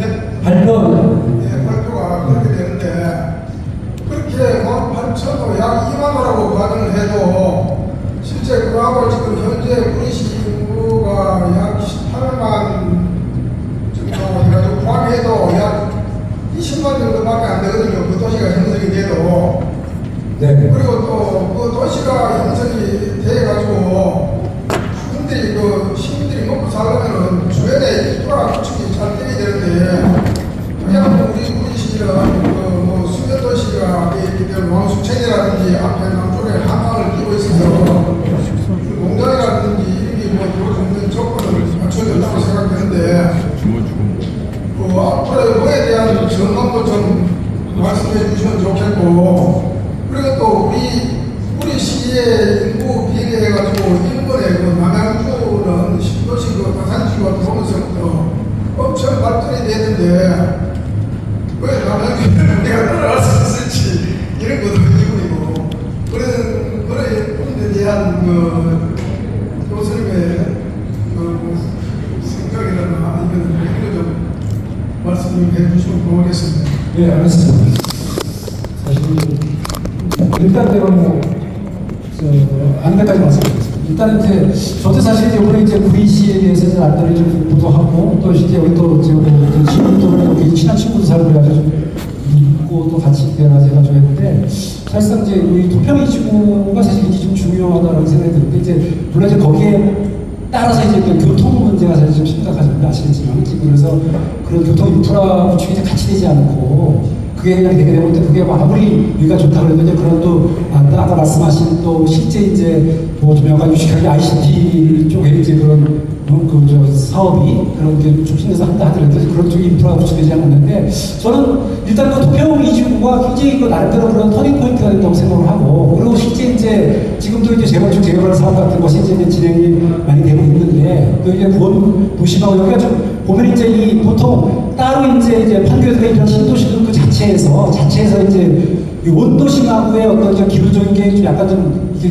뭐랄까 이렇게 배우적인 게 좀 없었는데, 구리 쪽으로 이제 원도심에서 재건축 개발 구리 쪽으로 남부 쪽으로 해가지고 이쪽 토평지로 연계되면서 그런 쪽으로 인프라 구축이 이제 되는데, 사실상 중요한 게 저도 굉장히 좀 중요하게 생각하는 게, 지금 우리가 지금 하나의 이거 발표 계획만 나왔지만은 과연 토평 이주로 어떤 식으로 개발될 것인가, 제가 초창기에 말씀드렸지만 그런 식으로 만약해서 지금 얘기한 대로 이제 우리가 소위 말하는 이제 그런 인프라 쪽으로 해서 이제 ICT 쪽으로 해가지고 실제 이제 소위 말하는 스마트 도시의 그런 근간 쪽으로 해가지고 활성화돼가지고 한다 그러면 굉장히 좀 경쟁력 있는 도시가 되고, 실제 또 가장 또 인접해 있고 또 그런 여건인데, 거기에 더 추가돼가지고 교통 문제도 좀 포함되겠지만, 실제 이제 그런 기업 유치들이 돼야 되는데, 그것이 이제 아까 말씀드렸지만 이제 그런 ICT 쪽으로 해가지고 여기가 이제 그런 그런 인프라를 처음에 이제 우리가 공동주택 지구 지정하면서 여기서 진짜 여기서 용역을 하고 연구하고 그래가지고 이제 누가 앞으로 시장이 그걸 떠나서 실제적 불발전을 위해서 어떠한 사람들과 살 수 있다는 것을 굉장히 좀 끊임없이 공부를 해가지고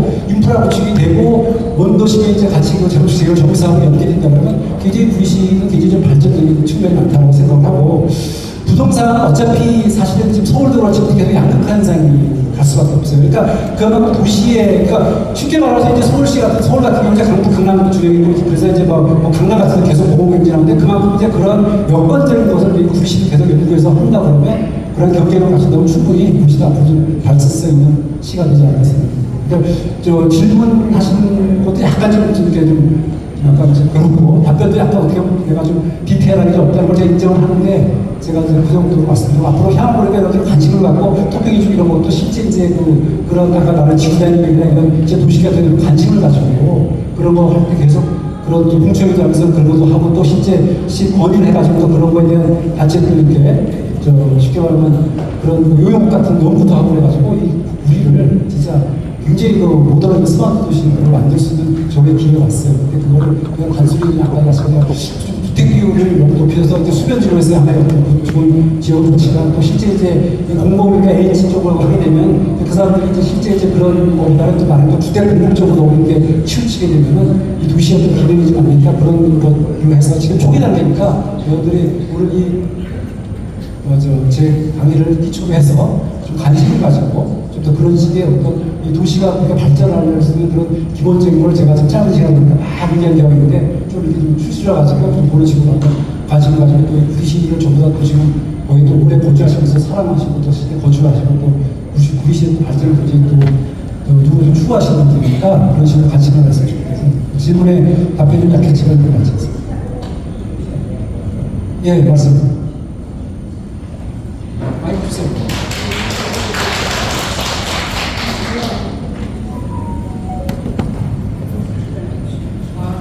역세권 개발에 대해서 지금 질문을 하고 싶은데요. 역세권 개발의 조례가 서울 조례만 지금 있고 네. 경기도 조례는 아직 나오지 않은 것 때문에 경기도에서 지금 도에서의 조례가 할 건지 구리시 조례가 따로 나올 건지 그게 알고 싶습니다. 우리 이제 서울시 같은 경우 이제 보통 이제 우리가 항상 보면 서울시 이제 구청장이고 시장이니까, 근데 여기 이제 보통 일반 시장 분수가 있잖아요. 그러니까 이제 구리시 같은 경우도 구리 자체를 조례로 그것이 육세권 조례가 될 것 같아요. 네, 왜냐면 거의 근데 서울시 조례를 많이 따르더라고요. 따르는데 서울시는 이제 그 자체가 이제 여기 이제 보통 하게 되면 이제 우리가 시장 분수라고 따로 돼 있어 별도의 시잖아요. 그러니까 그 서울시의 어떤 직계하고 좀 틀리지. 서울시는 구청장으로서 시장이 된 거고, 여기는 따로 별도의 시장 분수니까 시장 분수라면 꼭 나오거든요. 그러니까 아마 구리시에서 자체는 그런데 아마 그것도 이 역세권에 대한 어떤 것이 지금 이제 우리도 이제 8호 들어가서 역세권이 됐으니까 거기에 대한 것이 이제 어떻게 보면 시작된 건데, 그런 것도 관심을 가지고 뭐 해야 된다고 생각합니다. 그래서 그런 식으로 계속 거기도 하시고, 또 실제 역세권에 대한 그런 것도 이제 여기는 역세권의 시대가 됐으니까 그런 쪽으로 해서 되면 그런 쪽으로 이제 역세권에 대한 그런 개발이나 컴팩트하고 그런 식으로 진행이 된다고 생각합니다. 사실 여건이 서울시 같은 경우는 이제 29m 도로 끼고 있어야 되거든요. 근데 구리시는 그런 것도 이제 서울시 조례를 어느 기준으로 해가지고 하지 않을까? 그렇지는 않아요. 그렇지는 않고, 왜냐면 다 우리가 이제 아까도 제가 지구단위 계획이라는 게 이제 그걸 이제 큰 틀에서 하는데 뭐든지 지역별 도시계획이 지금은, 그러니까 그것이 하나의 어떤 샘플링하고 하나의 어떤 벤치마킹이 될 수 있다 하더라도 여기에 맞는 게 돼야 되기 때문에 그건 그쪽이 된다는 건 말이 안 되는 거고, 원래 이 지구단위 계획이라는 게 아까 말씀드렸지만은 항상 이제 그 지역별 도시계획이기 때문에 모든 게 이제는 이제 지자체적 성격을 띠고 거기에 맞는 그런 도시계획이기 때문에 그거는 그렇지 않다고 생각해요. 그러니까 너무 무시가지라고 하지 마시고, 여기대로 구리시에서 그런 쪽으로 일단 조율을 하실 거예요. 근데 어차피 그게 여기 지하철 시대가 됐기 때문에 같이 이제 관심을 기울이게 돼요. 여기에 대한 그런 게 없었잖아요. 거의 구리역밖에 없었으니까. 감사합니다.